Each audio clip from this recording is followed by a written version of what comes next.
అంతరాయతిమిరోపశాంతయే శాంతపావనమచింత్య వైభవం తం నరం వపుషి కుంజరం ముఖే మన్మహే కిమపి తుందిలం మహః.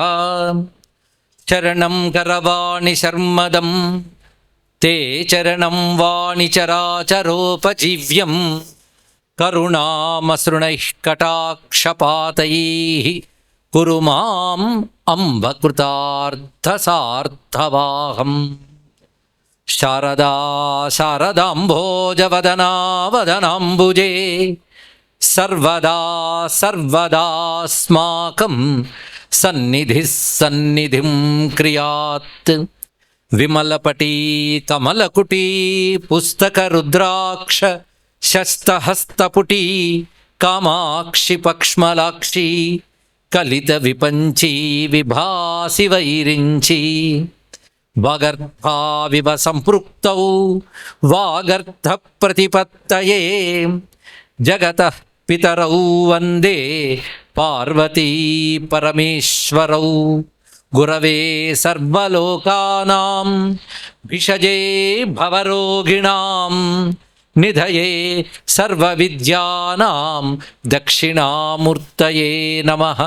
నారాయణ సమారంభాం వ్యాసశంకరమధ్యమాం అస్మదాచార్యపర్యంతాం వందే గురుపరంపరాం. నారాయణం నమస్కృత్య నరం చైవ నరోత్తమం దేవీం సరస్వతీం వ్యాసం తతో జయముదీరయేత్. యజ్ఞేశ అచ్యుత గోవింద మాధవ అనంత కేశవ కృష్ణ విష్ణో హృషీకేశ వాసుదేవ నమోస్తుతే. శివాయ గురవే నమః. శివాయ గురవే నమః. శివాయ గురవే నమః. శ్రీమాత్రే నమః. శ్రీమాత్రే నమః. శ్రీమాత్రే నమః. శ్రీ విష్ణురూపాయ నమః శివాయ. శ్రీ శారదాయై నమః. శ్రీ చంద్రమౌళీశ్వరాయ నమః. శ్రీమజ్జగద్గురుభ్యో నమః. నమో మహద్భ్యో ఋషిభ్యో గురుభ్యో నమః. పరమ పావనమైన ఈ వైశాఖ శుక్ల తృతీయ అక్షయ తృతీయ నాటి సమయంలో ఆదిశంకర భగవత్పాదుల వారి యొక్క ఆరాధనగా అద్భుతమైన శతచండీ మొదలైన క్రతువులు జరుగుతున్నటువంటి ఆదిశంకర భక్త సమాజం తత్వం చారిటబుల్ ట్రస్ట్ వారి యొక్క ఈ ప్రాంగణంలో ఒక 2 రోజులు మంచి విషయం చెప్పుకునే అవకాశం కల్పించిన జగద్గురువుల అనుగ్రహానికి నమస్కారం చేసుకుంటూ ఈ 2 రోజులు మనం పంచాయతన విజ్ఞానం అనే దాని గురించి చెప్పుకోవాలని సంకల్పించుకోవడం జరిగింది. అంటే పంచాయతనం అనేది ఒక విజ్ఞానం, అది ఆ కోణంలో చూడబోతున్నాం ఇప్పుడు. అయితే విజ్ఞానం ఎవరు ఆవిష్కరించారు, ఎక్కడి నుంచి వచ్చింది, ఎప్పటి నుంచి వచ్చింది అనేది ప్రశ్న. ఇది శంకర భగవత్పాదుల వారు ప్రవేశపెట్టారు అని చాలామంది విశ్వసిస్తూ ఉంటారు. కాదు విద్యారణుల వారు ప్రవేశింపజేశారని మరికొందరు అన్నారు. విద్యారణుల వారు కూడా మళ్ళీ వచ్చిన శంకర భగవత్పాదుల వారి అనడంలో సందేహం లేదు. కనుకనే వారు ఏ సత్యం చెప్పారో వీరు చెప్పింది అదే సత్యం కనుక వారైనా వీరైనా అది శంకర సత్యం, అందులో సందేహం లేదు.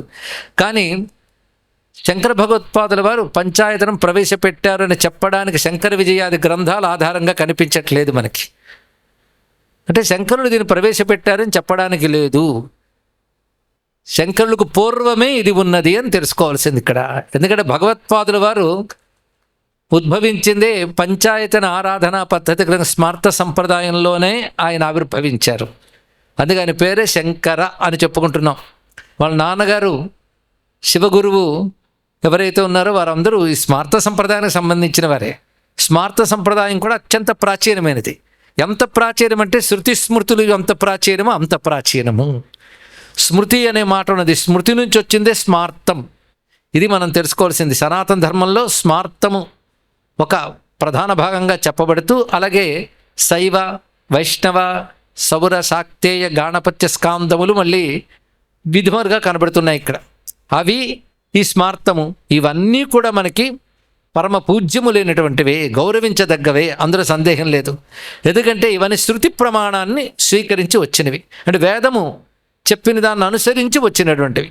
తర్వాత ఆగమ విషయాలు కూడా కలుపుకుంటూ విస్తరించినటువంటివి శైవ వైష్ణవాది సంప్రదాయములైతే, స్మృతిని శృతిని కూడా స్వీకరిస్తూ, అసలు స్మృతి అంటే ఏమిటో ముందు తెలుసుకోవాలి మనం. స్మృతికి మరొక పేరే ధర్మశాస్త్రములు అని చెప్తారు. ఈ స్మార్తము కొన్ని విధులు విధించింది, అంటే ఇలా ఉండాలి, ఇవి చెయ్యాలి, ఇవి చెయ్యకూడదు అంటూ చెప్తుంది. శృతి ఎలా చెప్తుందో స్మృతులు అలాగే చెప్తాయి.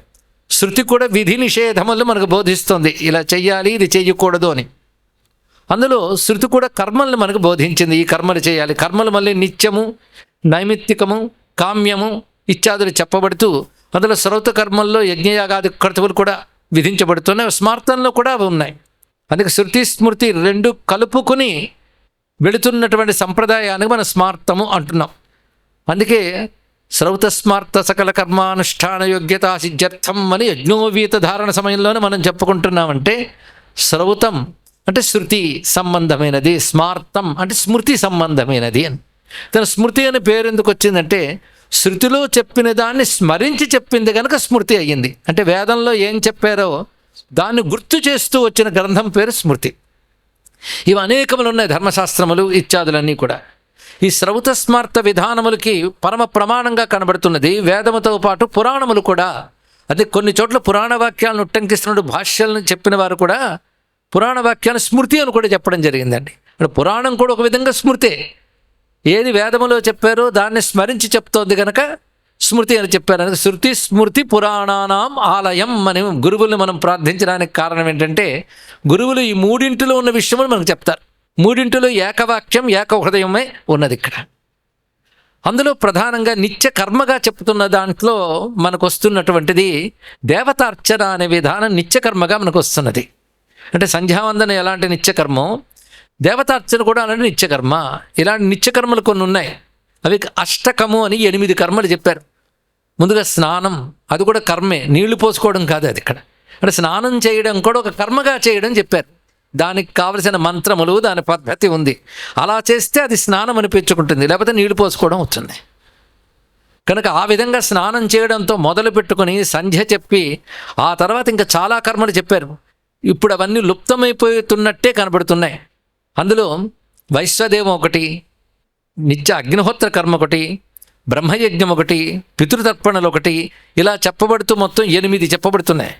8లో చాలా నిత్యము అనుష్ఠించే వాళ్ళ సంఖ్య తగ్గిపోయిందనే చెప్పాలి. ఎక్కడో తావన్మాత్రంగా మనకి అగ్నిహోత్రాదులు ఉన్న గృహాలు ఉన్నాయే తప్ప, అనేక మంది లౌకికులు వైదిక మార్గంలో ఉన్నటువంటి వారు కూడా అగ్నిహోత్ర గృహాలు ఉన్నవి తగ్గిపోయాయి ఇప్పుడు. అందుకే మనం కోల్పోయిన వాటి గురించి తలంచుకుంటే విచారం చాలా బాగా కలుగుతుందండి. కానీ ఏం కోల్పోయామో తెలియదు కనుక విచారం కూడా లేదు. అది బాధాకరమైన అంశం ఇక్కడ. అందుకే ఒక్కొక్కప్పుడు కోల్పోయినవి తలంచుకుంటూ అయ్యయ్యో ఎన్ని కోల్పోయామని కాసింత బాధపడినా కొన్ని పాపాలు పోతాయి. ఇప్పుడు బాధపడడానికి కూడా అవకాశం లేనంత అజ్ఞానం ఉంది. అది బాధాకరమైనటువంటి అంశం ఇక్కడ. ఏవి నిత్యాగ్నులు 3 తరాలుగానే అగ్నిహోత్రం మానేస్తే 4వ తరానికి అధికారం కోల్పోతున్నది. ఆఖరికి సంధ్యావందనం అనే కర్మ చేయడమే చాలా పెద్దగా అనుకునే రోజులు వచ్చేసాయి ఇక్కడ.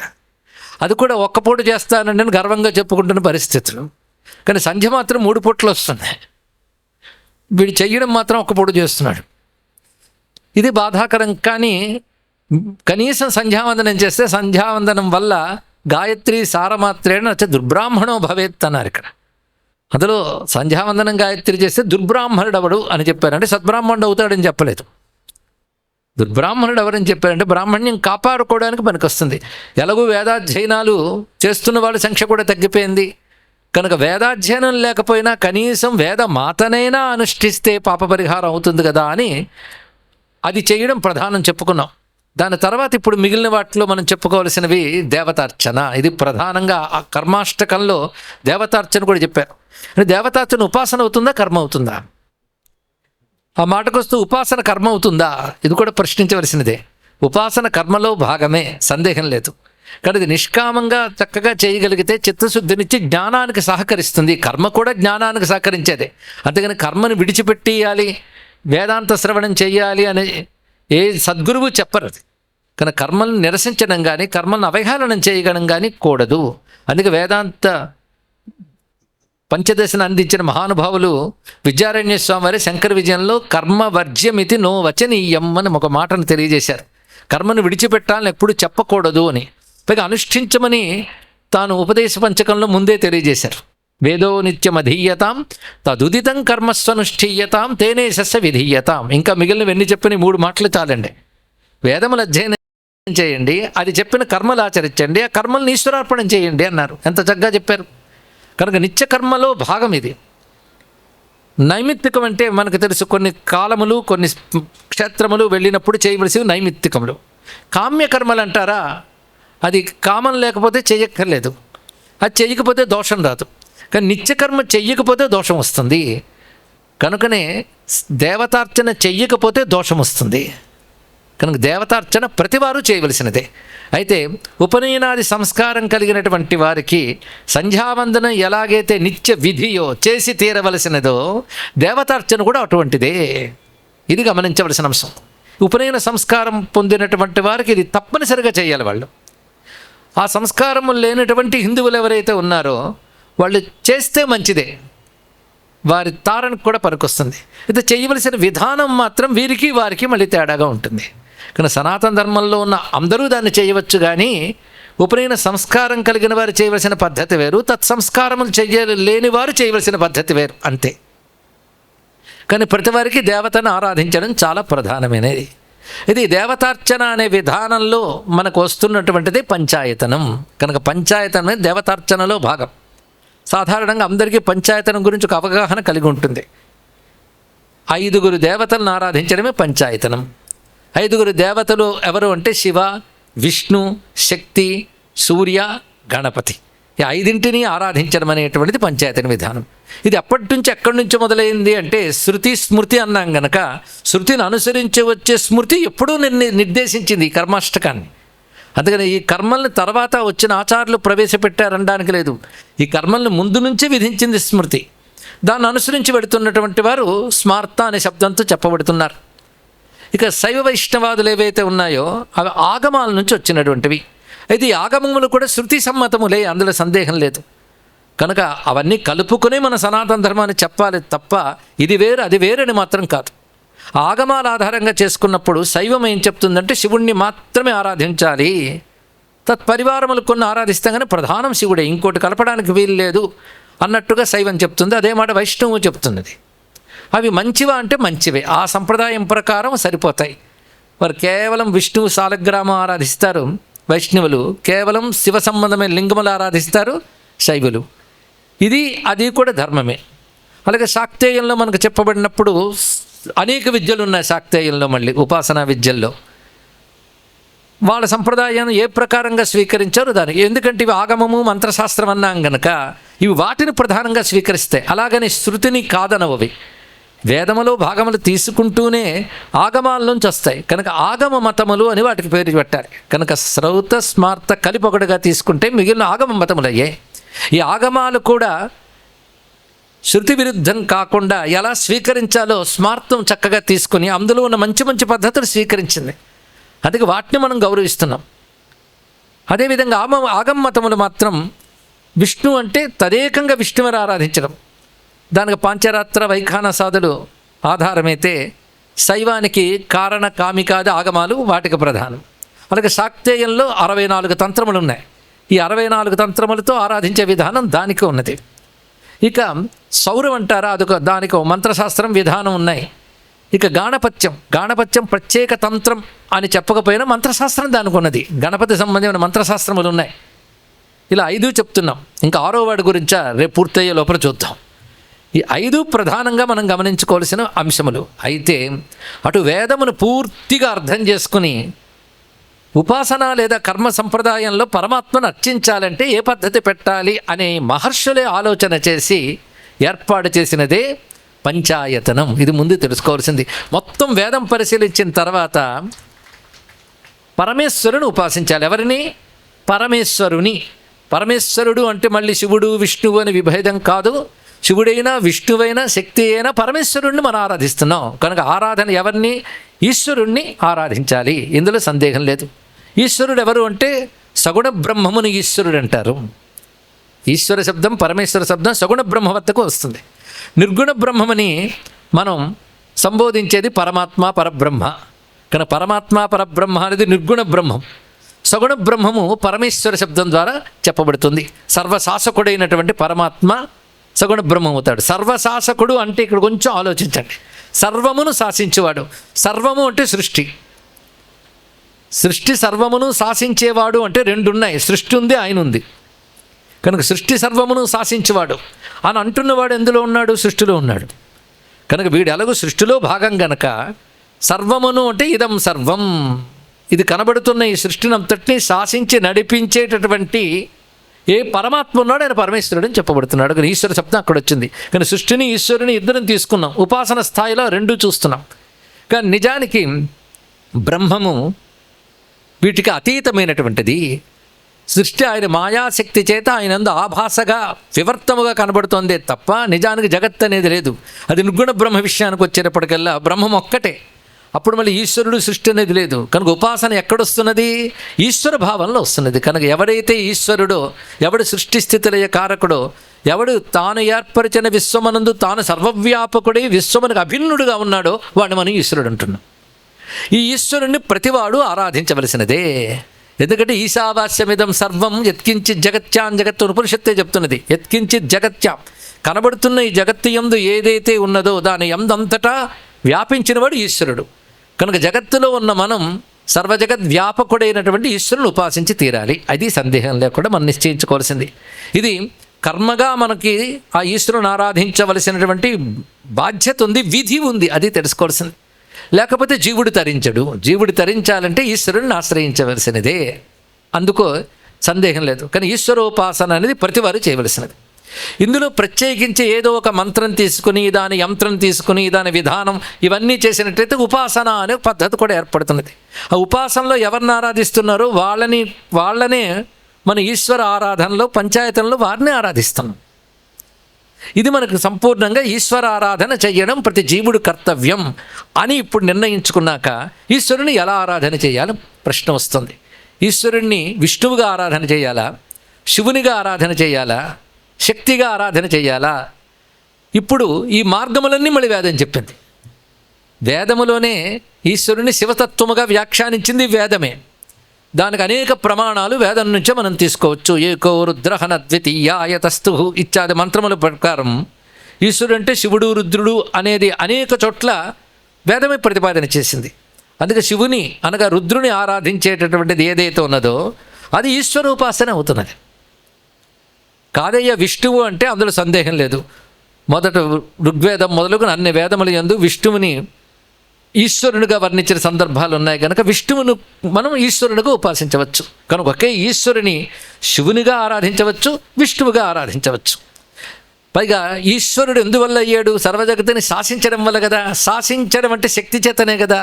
కానీ ఆయన శక్తి చేతనే ఇవన్నీ చేస్తున్నాడు కనుక ఆయన శక్తిని ఆరాధిస్తే సరిపోతుంది అని శక్తిని ఆరాధించారు. అదే ఆయన్ని ఆరాధించడమే. శక్తి అంటే శక్తి వేరు కాదు.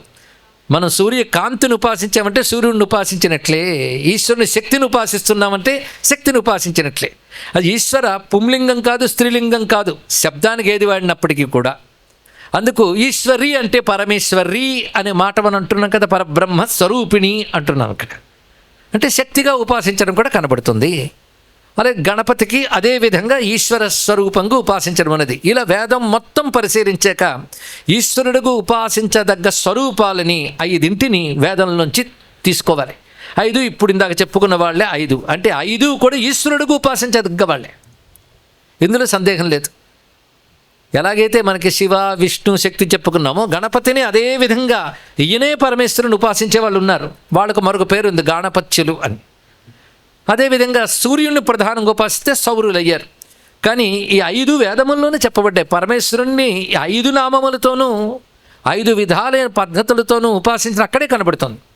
దాన్ని గ్రహించే స్మృతి దాన్ని కర్మగా తీసుకొచ్చి ఐదింటిని ఆరాధించే పద్ధతిని ఏర్పాటు చేసింది. ఇది తెలుసుకోవాల్సిన ప్రధానమైన అంశం. అయితే ఇది ఐదింట్లో ఎవరినైనా ఆరాధించవచ్చు ఈశ్వరుణ్ణి. ఐదుగురిని ఈశ్వరుడి రూపాలుగా ఆరాధించవచ్చు. ఈ రెండు వాక్యాలు ముందు గుర్తుపెట్టుకుంటే ఇందులో ఎవరినైనా ఈశ్వరుడిగా ఆరాధించవచ్చు. ఇందులో అందరూ ఈశ్వరుని యొక్క స్వరూపాలేని ఆరాధించాలి. కనుకనే ఐదుగురిని కలిపి ఆరాధించే వాళ్ళు కూడా ఏకేశ్వర ఉపాసకులే. ఇందులో ఏ ఒక్కరును ఆరాధించేవారు ఏకేశ్వర ఉపాసకులే. ఇది తెలియక చాలామంది కిచిడీ చేస్తున్నారన్న నోటి దురుసుతనంతో మాట్లాడిన వాళ్ళు కూడా ఉన్నారండి పంచాయతనం గురించి. వేద ప్రమాణంగా మనం అనుష్ఠించే కర్మని ఇలా మాట్లాడరాదు. అదేదో అన్యమతముల నుంచో అన్య సిద్ధాంతాల నుంచో స్వీకరిస్తే అప్పుడు మాట్లాడాలి ఈ కిచిడి అనో మరొక మాట. కానీ ఒకే పరమేశ్వరుని 5 రూపాలుగా మనం ఆరాధిస్తున్నాం అన్నప్పుడు అది ఏకేశ్వర ఉపాసన అవుతుంది. కనుక నువ్వు ఎంతమందిని ఆరాధించో అంతా ఒకే ఈశ్వరుడనే జ్ఞానాన్ని కలిగి ఉండాలనే ఉద్దేశంతోనే మహర్షులు మనకి ఏర్పాటు చేసింది పంచాయతన విధానం. దీన్ని బట్టి మనందరం ఏకేశ్వర ఉపాసకులమే. అటువంటిప్పుడు 5ంటిని ఎందుకు పెట్టాలంటే మరి ఆయన 5గా ఉన్నాడు గనక. అది ఇక్కడ తెలుసుకోవాల్సింది. ఆయన 5గా ఉన్నాడు గనక 5 రూపాయలతో ఆరాధించాలి. ఆయన 5గా అయ్యాడంటే 5ంటి అవసరం నీకుందని ఆయన 5 అయ్యాడు. 5ంటి అవసరం నీకుంది గనక ఆయన 5 రూపాయలు స్వీకరించినప్పుడు 5 రూపాయలని ఒకే ఈశ్వరుడుగా నువ్వు ఆరాధించు. అందుకు ఒకే ఆసనంలో లేదా ఒకే పళ్ళెంలో 5గురిని పెట్టుకుని, ఒకే మందసంలో 5గురిని పెట్టుకుని మనం ఆరాధన చేస్తున్నాం ఇక్కడ. ఇందులో మనం ఆరాధించే వాటిని ఆ సంప్రదాయంలో ఉన్నటువంటి వారెవరు కాదనలేరు. ఎందుకంటే విష్ణు ఉపాసకులు సాలగ్రామాన్ని కాదనలేరు, శివోపాసకులు బాణలింగాన్ని కాదనలేరు, సూర్యోపాసకులు స్ఫటిక బింబాన్ని కాదనలేరు. ఇవే కదా పంచాయతలను పెట్టేది. అలాగే సోనశిల్ని గాణపత్యులు కాదనలేరు, సూర్ణముఖరీశుల్ని శాక్తేయులు కాదనలేరు. అయితే వారు అందులో ఒకటి తీసుకుని అదే చేస్తారు, 5 తీసుకుని వెళ్ళి చేస్తారు. అది తప్పు కాదు, ఇది తప్పు కాదు. ఏదో ఒకటి తప్పనడం మాత్రం తప్పు. అది తెలుసుకోండి ఇక్కడ. అది సత్యమే, ఇది సత్యమే. సత్యం రెండు ఉంటాయంటే 2 రకాలుగా ఉంటుంది. 2 సత్యాలు ఉండవు. సత్యం ఏకమే, కానీ 2 విధములుగా అది గోచరించవచ్చు. ఇది తెలుసుకోవాలి. అందుకే ఒక సంప్రదాయం అనుష్ఠిస్తున్నప్పుడు దాని లోతు వాళ్ళకి బాగా తెలుస్తూ ఇదే గొప్పది, ఇదే గొప్పదని భావం కలుగుతుంది. కలగాలి కూడా. ఇదే గొప్పది అనుకుంటేనే దాన్ని అనుష్ఠించగలం. అంతవరకు సరిపోతుంది. కానీ ఇంకొకటి తక్కువ అనకూడదు. ఒక ఆయన అన్నాడు, మాకేమీ ద్వేషం లేదండి, మేము ఎవరిని ఏమి అనలేదు, కావాలంటే మేము కూడా అక్కడికి వెళ్ళి పూజ చేసాం చూడండి అని చెప్తారు. మాకు ద్వేషం ఎలా ఉంటుంది? ప్రెసిడెంట్ గొప్పవాడంటే వైస్ ప్రెసిడెంట్ తక్కువని చెప్పడమా అన్నాడు. అనడంలోనే వాళ్ళకి ఒకరు ప్రెసిడెంట్ ఒకడు వైస్ ప్రెసిడెంట్ అనే భావం ఉందని కదా అర్థం ఇక్కడ. అంటే వాడి సమభావం ఉండదు. ఇది తెలుసుకోవాల్సింది. ఎందుకంటే వాళ్ళ సంప్రదాయాలు ఏమనుకుంటారంటే ఇది తప్ప మరొకటి గొప్పది కాదు, గొప్పది అంటే పాపం అని కూడా వాళ్ళు అనుకుంటారు. గనకని ఇంకో దాన్ని గొప్పదానిగా అంగీకరించలేరు. వారి స్వభావంలో అది ఉంటుంది ఇక్కడ. ఆ స్వభావంలో అది ఉండడం చేత ఇంకొక దాన్ని గొప్పగా వారు అనమన్నా అనరు సరికదా, తక్కువగా అనడానికి వెనుకాడరు. కానీ పంచాయతన పద్ధతిలో ఆ భావం ఉండదు, సమభావం ఉంటుంది. అంటే ఈశ్వరుని సమముగా చూడగలిగే భావం ఉంటుంది. కనుక పంచాయతన పద్ధతికి ఉన్న ప్రత్యేకత మనం ఇప్పుడు చెప్తున్నటువంటి అంశం ఇక్కడ. పైగా ఒకే ఈశ్వరుడు 5 రూపాయలతో ఉన్న భావాన్ని కలగడానికే కదా పంచాయతన పెట్టుకున్నాం. నిజమేనండి, కానీ మాకు కూడా కొన్ని ఇష్టాలు ఉంటాయి కదా. ఒక ఆయనకి విష్ణువు అంటే ఇష్టం, ఇంకో ఆయనకి శివుడు అంటే ఇష్టం. అది ఇష్టదేవతపై ఒక భక్తి ఉంటుంది. ఇష్టదేవత సిద్ధాంతం ఉంది కదా. అటువంటప్పుడు మేము 5 కలిపి పూజించినా మా ఇష్టమైన దాన్ని ఏం చేయాలండి అంటే మధ్యలో పెట్టని చెప్పారు ఇక్కడ. అది అద్భుతమైన విషయం. ఈశ్వరుణ్ణి నువ్వు ఏ విధంగా ఇష్టం అనుకుంటున్నావో, అంటే శివుడుగా ఉపాసించడం నాకు ఇష్టం, విష్ణువుగా ఉపాసించడం మరొక ఆయనకి ఇష్టం, కానీ మాకెవరిలో ఎక్కువ తక్కువ లేవు, కానీ ఇష్టం అనే ఒక భావం ఉన్నదండి అన్నాడు ఇక్కడ. అయితే ఒక పని చెయ్యు, నువ్వు ఇష్టదేవతని మధ్యలో పెట్టుకో, చుట్టూ 4 పెట్టు అని చెప్పారు ఇక్కడ. ఇది బాగా గొప్ప విషయం అండి. ఇష్టదేవతగా ఎవరిని భావిస్తున్నావో, అంటే ఈశ్వరుణ్ణి ఫలానా నామరూపాలతో ఇష్టముగా ఏది భావిస్తున్నావో దాని మధ్యలో పెట్టు, మిగిలిన వాటిని 4 వైపులో పెట్టు. దీనివల్ల ఏమవుతుందంటే ఒక వృత్తం మనం గీసామనుకోండి, బిందువు తీసుకుని వృత్తం తీస్తాం. అప్పుడు అర్థం ఏంటంటే ఈ బిందువే వృత్తంగా విస్తరించిందని జ్ఞానం వస్తుంది. నా ఇష్టదేవతే మిగిలిన 4 దేవతా రూపాలుగా విస్తరించాడని భావం కలుగుతుంది. ఇదేమంటారంటే కొంతమంది మనలో మనకు విభేదాలు ఏర్పడినప్పుడు అందరూ కలిసి ఉండడానికి గాను ప్రవేశపెట్టిన పద్ధతి ఇది అని ఒక సిద్ధాంతం రాసేశారు. మీరు ఎక్కడ ఎందులో సెర్చ్ చేసినా ఇదే ముందు కనబడుతుంది. ప్రవేశింపజేయడానికి దీని ఫౌండర్ ఎవరు? శంకరాచార్య, ఇలా రాస్తారు.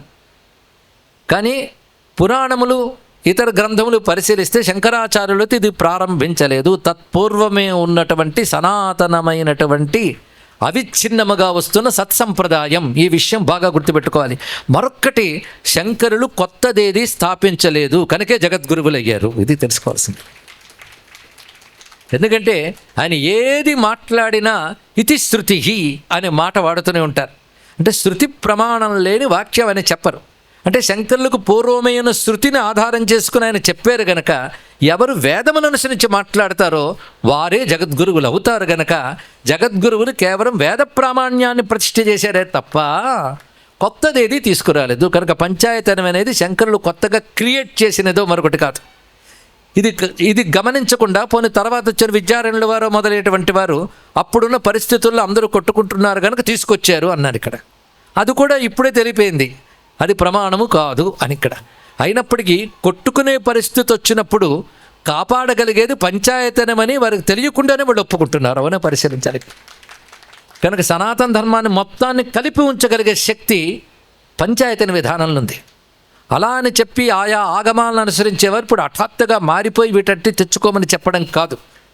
దీనికున్న ప్రత్యేకతని, గొప్పతనాన్ని గుర్తించి గౌరవించి తమది వారు తాము పాటించుకుంటూ ఉంటే వారందరికీ నమస్కారం. ఎందుకంటే ఆ శైవ వైష్ణవాది సంప్రదాయాల్లో మహాత్ములు ఉద్భవించారు. ఎందుకంటే వాళ్ళు తదేక నిష్ఠతో ఉపాసన చేశారు.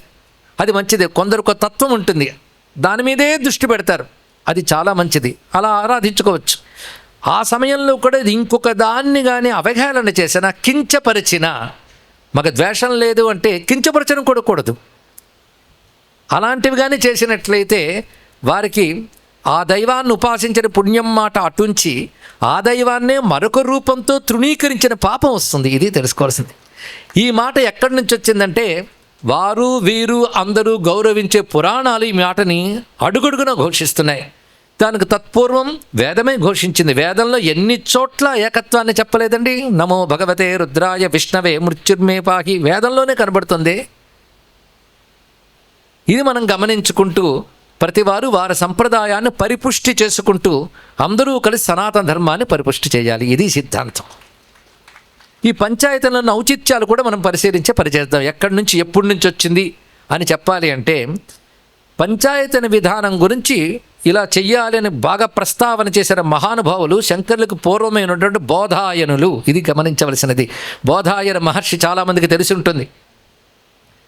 ఆయన మహన్యాసం అని మనం అంటూ ఉంటాం. మహన్యాసము, రుద్రాభిషేక విధానం చేసేటప్పుడు బోధాయన సూత్రం ప్రకారంగా చేస్తున్నాం అంటూ ఉంటాం కదా. బోధాయనుడు కల్పించినటువంటిది అంటే, కల్పించడం అంటే మళ్ళీ ఇంకోలా కల్పించడం అంటే లేనిది సృష్టించిన అర్థంలో వాడుతుంటాం వ్యవహారంలో. కానీ శాస్త్ర ప్రకారం కల్పించుట అంటే చక్కగా ఏర్పరచుట అని అర్థం. అంతేగాని లేనిది కల్పించారని కాదు. మన కల్పశాస్త్రం అని ఒకటి ఉంది, తెలుసు కదా. శిక్ష, వ్యాకరణ, ఛంద, నిరుక్త, జ్యోతిష కల్పములని 6 శాస్త్రములు ఉన్నాయి. ఈ 6 శాస్త్రములు వేదమునికి అంగములు, షడంగములు అంటారు ఇక్కడ. అంటే వేదమును అనుసరించి వచ్చినవి 6 శాస్త్రములు. అంటే వేదంలో చెప్పిన దాన్ని ప్రాక్టికల్గా నువ్వు కర్మలోకి ఎలా తీసుకురావాలని చెప్పడానికి వచ్చినదే కల్పము. ఈ కల్పం చాలా ప్రధానమైనది. ఈ కల్పాన్ని అనుసరించే మనం ఏదైనా చేస్తాం. తస్మాత్ శాస్త్రం ప్రమాణంతే అని చెప్పినట్లుగా రుద్రాభిషేకం చేయాలంటే దానికి కల్పం ఉండాలి. ఈ కల్పం ఏర్పాటు చేసిన వాళ్ళలో బోధాయనుడు మనకు ప్రధానంగా చెప్పుడుతున్నాడు. అందుకే చాలామంది మహన్యాసాదులు రుద్రాభిషేకం చేసే వాళ్ళకి కొంతమేరకు ఇది అవగాహన ఉండవచ్చు. జప హోమార్చనాభిషేక విధం వ్యాఖ్యాస్యామ అంటారు ఇక్కడ. జప హోమ అర్చన అభిషేక విధం వ్యాఖ్యాస్యామ అని రుద్రాన్ని జప హోమ అర్చన విధుల్లో ఎలా చెప్పాలో చూపిస్తున్నాం అంటూ న్యాస విధానములు ఏర్పాటు చేశారు. మహన్యాస అంతా ఏర్పాటు చేసిన వారెవరు? బోధాయనులు. ఆయన అనుసరించే ఇప్పటికీ మనం లింగార్చనలు చేసుకుంటున్నాం. పార్థివలింగం కానీ మరొకటి కానీ మహన్యాస మరొక రుద్రాభిషేకాలు ఏర్పరిచింది బోధాయనుడే. మనకు బోధాయనుడు అని ఆయన ఒకడు ఉన్నాడు కూడా చాలామందికి తెలియదు. ఈ బోధాయనుడు కల్పశాస్త్రములు చేస్తూ పైగా ఆయన గురించి చెప్తూ మహావిష్ణు భక్తుడు అని శాస్త్రంలో చెప్పారు. అది కూడా గమనించవలసినది. మహావిష్ణు భక్తుడు అంటే 5గురిని ఆరాధించే వాళ్ళల్లో మహావిష్ణు భక్తులు ఉన్నారు, మహాశివభక్తులు ఉన్నారు, మహాదేవి భక్తులు ఉన్నారు. అది తెలుసుకోవాల్సింది. ఇక్కడ సాక్షాత్కరింపజేసుకున్న వాళ్ళు ఉన్నారు. పైగా వీళ్ళు వేదాన్ని ప్రధానంగా తీసుకుని మాట్లాడతారు గనకనే బోధాయనులు కల్పశాస్త్రకారుల్లో ఒకరుగా మనకు చెప్పబడతారు. కల్పశాస్త్రాన్ని అనుసరించే మన వేద కర్మల్ని అనుష్ఠానంలోకి తెస్తాం గనక కల్పశాస్త్రకారులను మనం నమస్కారం చేసుకోవాలి. ఇక్కడ ఈ బోధాయనుడి గురించి ముందు తెలుసుకుంటే, ఆయన పేరు నాకు ఆలయం ఇప్పటికీ ఉందండి. అది బీహార్లో మిథిలా ప్రాంతంలో బజ్పట్టి అనే చోట బంగాన్ అనే పల్లె ఉంది. మొత్తం వివరించడం జరిగింది. అది బోధాయనుడు తపోభూమి అంటారు. అక్కడ ఆయన యొక్క మందిరం ఉంది. అది సీతామారి డిస్ట్రిక్ట్, ఆ జిల్లాలో ఉంది. ఇప్పటికీ సంవత్సరానికి ఒక్కసారి ఆయన యొక్క జయంత్యుత్సవాన్ని చేస్తుంటారు, ఆయన ఆవిర్భవించిన దినాన్ని. అది పుష్య బహుళ ద్వాదశి. ఇప్పటికీ దాన్ని చేస్తుంటారు. ఈ బోధాయనుడు ఏం చేశాడంటే సులభసూత్రములను రచించాడు. ఇప్పుడు చరిత్రకారుల లెక్క ప్రకారంగా కూడా సాధారణ శకానికి చాలా పూర్వమే ఆయన. చరిత్రకారుల లెక్క ప్రకారంగా మహర్షి యొక్క చరిత్రను చెప్తూ సాధారణ శకం సిఈ అంటాం, ఇప్పుడు పూర్వం బీసీ అనేవారు. ఆ సిఈ దానికి పూర్వమే ఆయన ఉన్నట్లుగా చరిత్ర చెప్తోంది, ఇప్పుడు లభిస్తున్నటువంటి చరిత్ర. ఆయన సులభసూత్రాలు రచించాడు. ఈ సులభసూత్రం గణితానికి సంబంధించినటువంటిది. ఇది అంటే గణితం కూడా వేదమునికి సంబంధించినటువంటి సులభసూత్రము రచించాడు. రెండవది ధర్మసూత్ర రచన చేశాడు. మూడవది శ్రౌత సూత్ర రచన చేశాడు. బోధాయన శాఖ అని ఒకటి ఉన్నది కూడా. అంటే ఆ విధంగా ఆయన కల్పన చేసి వేదాన్ని ఆధారం చేసుకుని అందించాడు. ఆయన యొక్క రచనల ప్రస్తావనలో ఉంది. అంతేకాదు పరాశర స్మృతి అని చాలామందికి తెలిసి ఉంటుంది. కలవు పరాశర స్మృతి అన్నారు ధర్మశాస్త్రంలో, పరాశర స్మృతి. దానికి భాష్యం చక్కగా రచించి అనుష్ఠానంలోకి తీసుకొచ్చినటువంటి వారిలో మాధవ విద్యారణ్యుల వారు ప్రధానం. ఆయన పరాశర మాధవీయం అని రచించారు. అందులో హరిహర పూజా విధి అని కనబడుతుంది. అంటే హరిహర పూజా విధి చెప్పడంలో వారి ఇద్దరి యందు సమభావం కలిగిన పూజా విధానం గురించి పరాశర స్మృతిలోనే ఉన్నది. దాన్ని వ్యాఖ్యానంలో మాధవ విద్యారణ్యులు వారు ఇచ్చారు. ఇంకొక మాట చెప్పుకోవాలి అంటే, వీరందరికంటే ముందున్నటువంటివే వేదములు, పురాణములు కూడా. పురాణములు అత్యంత ప్రాచీన విద్య అని అందరూ అంగీకరిస్తారు. ఇప్పుడు చెప్పినటువంటి అన్ని శాఖల వారు కూడా హిందూ మతంలో పురాణములు అత్యంత ప్రాచీనమని అంగీకరిస్తారని ఇదే చెప్పండి. ఇక్కడ శృతి, స్మృతి, పురాణములు ఈ మూడు కూడా మనం చెప్పుకున్న ఆచార్యులు పుట్టక ముందు నుంచి ఉన్నాయి ఇక్కడ. అందుకు పురాణముల యందు వీటి గురించి ప్రస్తావన చూస్తే, గురువుల దయవల్ల 18 పురాణములు పరిశీలించడం జరిగింది. కొన్ని చోట్ల విష్ణువుని మించిన పరదైవం లేదు, విష్ణువుని ఆశ్రయించాలని చెప్పడం కనబడుతుంది కొన్ని పురాణాల్లో. కొన్ని పురాణాల్లో శివుణ్ణి మించింది లేదు, శివుని ఆశ్రయించాలని. అలాగే కొన్ని పురాణాల్లో శక్తి గురించి, వీటి గురించి అన్నీ మొత్తం రచించిన వాడు ఒక్క మహానుభావుడే. అది మర్చిపోవద్దు. దాని పేరేమిటండి? ఎవరు? ఇంతమందేనా? నోరారా చెప్పండి. అమ్మయ్యా, మన శంకరులకు నమస్కారం చేసే ముందు ఆయనకు నమస్కారం చేసుకోవాలి కదా. అందుకు వేదవ్యాస భగవానులు వారు ఇవన్నీ రచించారు. అక్కడెలా ఇక్కడెలా ఎందుకు రాశారంటే ఆయనే అందులో చెప్పేశారు. ఇక్కడ ప్రతి పురాణంలో కనబడుతున్న ఒక సాధారణ అంశములు కొన్ని తీసుకోవాలి. అన్ని పురాణాలు పరిశీలించి కామన్గా కనబడుతున్నది ఏంటంటే, విష్ణు సంబంధ పురాణాల్లో విష్ణువు గొప్పతనం చెప్పినప్పటికీ సందర్భాన్ని అనుసరించి విష్ణువునకు శివునకు మధ్య భేదం చూపించకూడదనే వాక్యాలు కనబడుతూనే ఉంటాయండి. ఇక్కడ ప్రతి పురాణంలో ఉంది. వెతికి తీసుకుంటే అది పరిశోధన చేసి మీరు బయటకు తీయవచ్చు. అంటే పురాణం యొక్క హృదయం కూడా భేదం కాదు, ఇష్టదేవత నిష్ఠని కలిగించడం ప్రధానం గనక ఆ ఈశ్వర స్వరూపంగా విష్ణువుని ఉపాసిస్తున్నావు. ఈశ్వరుని మించింది లేదు గనక, ఎవరిని మించి ఏమీ లేదు, ఆయన ఈశ్వరుడు గనక ఆయన్ని విష్ణువు అంటున్నావు గనక విష్ణువుని మించి మరొకట్లేదు. ఆయన శివుణ్ణి అంటున్నావు గనక శివుణ్ణి మించింది లేదు. చక్కగా కొంచెం ఆలోచిస్తే అర్థమైపోతుంది. ఈ మన చేత ఆలోచింపనివ్వకుండా నొక్కేసి వారి దారికి తెచ్చుకోవాలని ప్రయత్నించే వాళ్ళ వల్ల వచ్చింది ప్రమాదం. కనుక మన బుద్ధితో మనమే ఆలోచన చేస్తే తెలుస్తుంది. ఏవైతే మనం ఇతర దేవతలకు నామములు వాడుతున్నామో ఈ నామములన్నీ ఒక్క ఈశ్వరుడి దగ్గర కలుస్తాయి. మీరు పరిశీలించండి. నేను తేలిగ్గా అర్థమయ్యేటట్టు చెప్తున్నానని అనుకుంటున్నాను. ఇప్పుడు చెప్పిన 5 దేవతల నామములకి అర్థం తెలుసుకునే ప్రయత్నం చేద్దాం. విష్ణువు అనగానే వెంటనే చతుర్భుజాలు, శంఖచక్రాలు ఊహించడం మంచిదే, కానీ ఆ పదానికి అదేనుందా? అక్కడైనా విష్ణు అంటే 4 చేతుల వాడు నుందా? శివ అంటే త్రిశూలధారిని ఉందా? వీడి పదానికి అర్థం చెప్తాము. మీకు ఎవరికైనా ఇందులో ఒకటి అక్కర్లేదనుకుంటే చూద్దాం. శివ అనే మాటకి మంగళం, క్షేమం, శుద్ధం, శాంతం, మోక్షం ఇన్ని అర్థాలు ఉన్నాయి. ఇవన్నిటికీ ఒక్క పేరు చెప్పవే అంటే ఆయన పేరు శివ.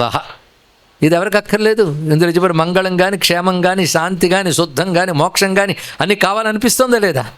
అన్నీ కావాలి అంటే అన్నీ ఎవడి స్వరూపము ఆడే ఈశ్వరుడు. ఆయన స్వతసిద్ధంగా శుభస్వరూపుడు, మంగళస్వరూపుడు. బ్రహ్మతన్ మంగళం పరం అన్నారు ఇక్కడ. పరబ్రహ్మ మంగళస్వరూపుడు, శుభస్వరూపుడు. ఆయన్ని శరణు వేడితే చాలు, స్మరిస్తే చాలు మంగళం కలుగుతుంది. కానీ మంగళం ఎవడికి స్వభావమో వాడు శివుడు. మంగళము ఎవడికి స్వభావమో వాడు శివుడు. తీపి పటిక బెల్లానికి స్వభావం, కాంతి సూర్యుడికి స్వభావము, వేడి అగ్నికి స్వభావము, శుభము శివునికి స్వభావము.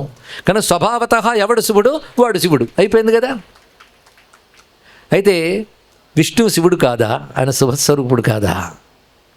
అంటే ఇది ఒకే పరమాత్మకు చెప్తోంది. ఆ పరబ్రహ్మం శుభస్వరూపుడు కనుక శివుడు. ఆ పరబ్రహ్మం ఎక్కడున్నాడు? ప్రశ్న వేయండి. పరబ్రహ్మం ఎక్కడున్నాడు? హిందువుల్ని భగవంతుడు ఎక్కడున్నాడు అనగానే పైకి చేతులు చాచి పరలోకమునందు అనడు.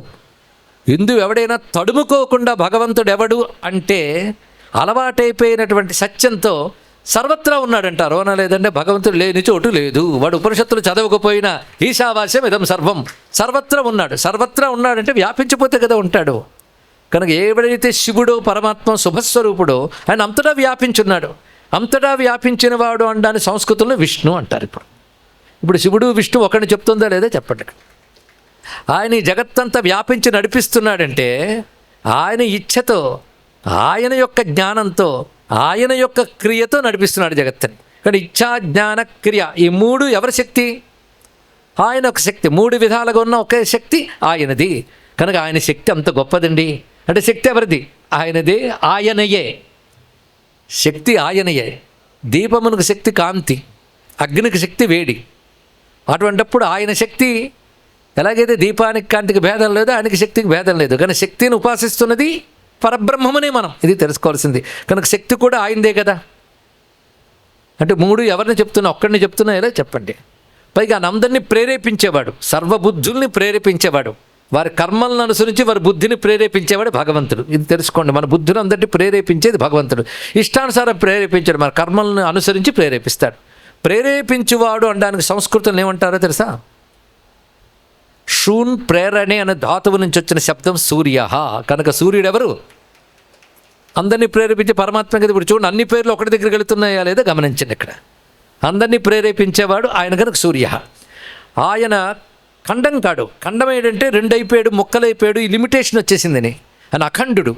అఖండుడు అంటే ఖండము లేనివాడు, భాగములు లేనివాడు, పరిపూర్ణుడు అని అర్థం. ఈ ఖండములు లేనివాడు అన్నదాన్ని సంస్కృతంలో ఆదిత్య అంటారు. ఇప్పుడు చెప్పు. కానీ ఆదిత్యుడు సూర్యుడు ఎవరి పేర్లు? ఇందాక చెప్పిన బ్రహ్మమే.